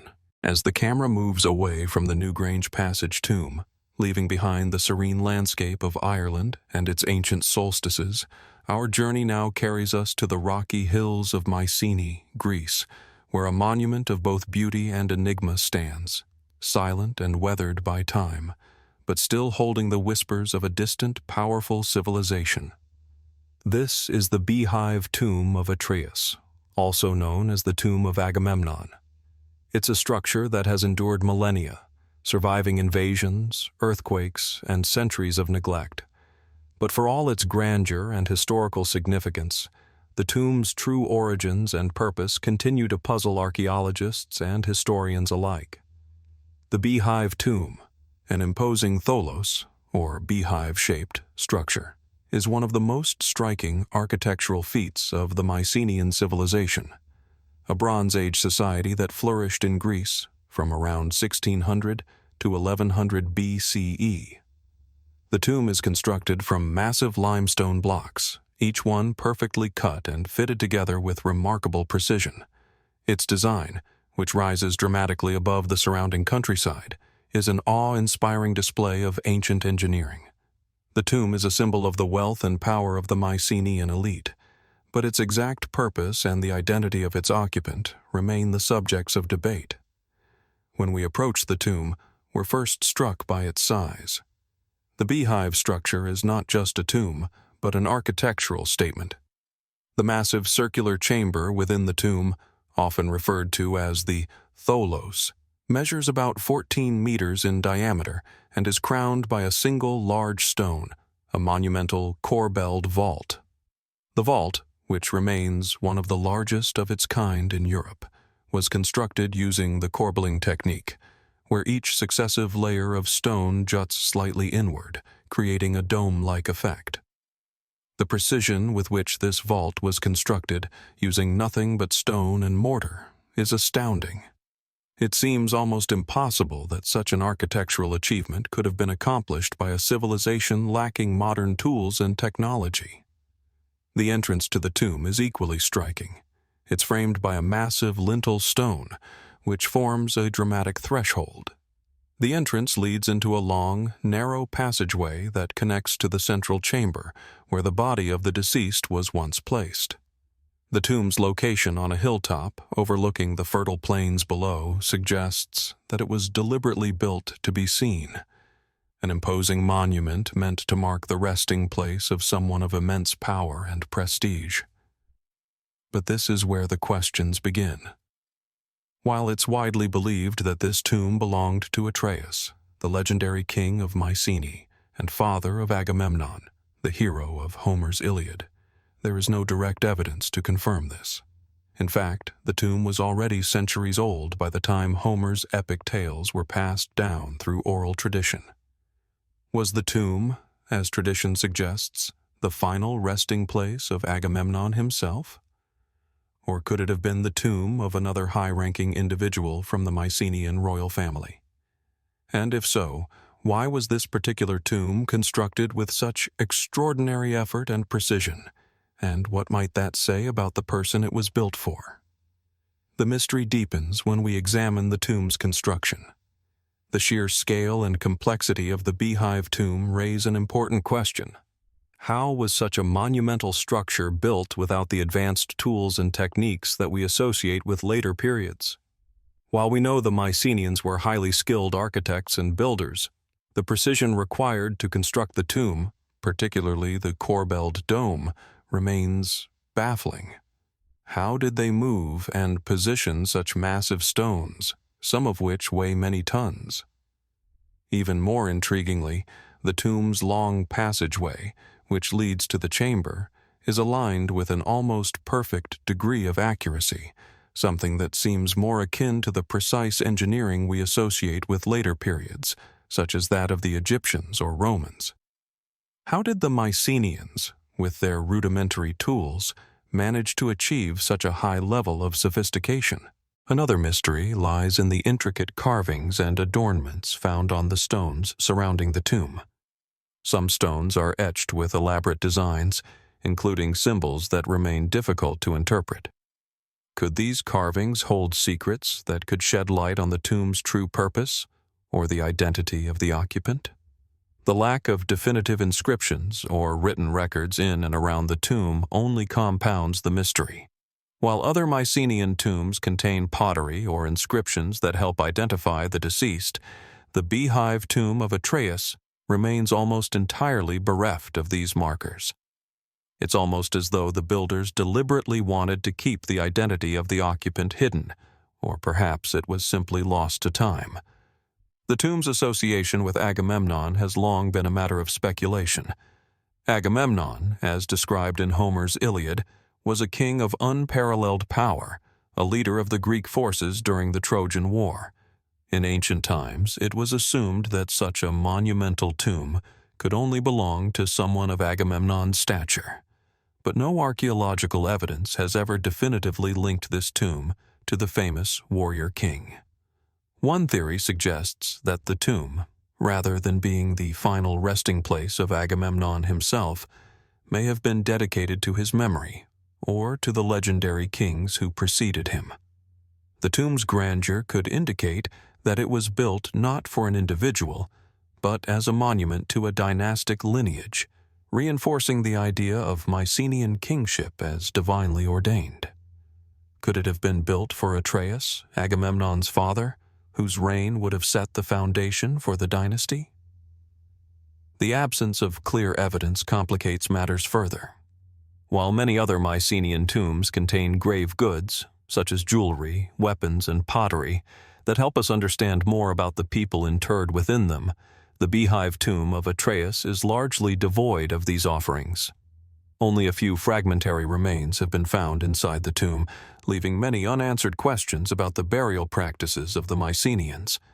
The fact that the tomb was looted in antiquity also complicates efforts to glean more information. What, if anything, was stolen from the tomb before it was sealed? And did the looters uncover any secrets that have yet to be revealed to modern archaeologists? Some researchers speculate that the tomb of Atreus was not just a burial site, but a ritual center, built not only for the dead, but also for the living. The design of the tomb, particularly the size of the central chamber, suggests that it may have been used for ceremonies or important events. Could it have been a place where the royal family performed rituals or sought divine favor? Was the tomb designed to represent the union of the mortal and divine worlds, with its impressive architecture serving as a conduit between the realms of the living and the dead?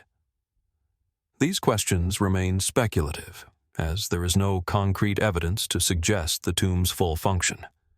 Yet, the very grandeur and complexity of the Beehive tomb of Atreus seem to suggest a deeper purpose beyond mere burial. And so, the Beehive tomb of Atreus continues to stand, unanswered, unmoving, among the ruins of Mycenae, a silent monument to a time long past. Its mysterious origins and purpose provoke both admiration and curiosity. Was it the final resting place of Agamemnon, or someone else entirely? And if it was meant for him, what did the creators of the tomb intend to convey about his legacy? The tomb's remarkable design and construction, so advanced for its time, remain a testament to the architectural genius of the Mycenaeans. Yet, the lack of definitive answers leaves us to wonder, In the vast expanse of time, how many other secrets are waiting to be uncovered beneath the stones, hidden in the shadows of this ancient monument? Only time may tell.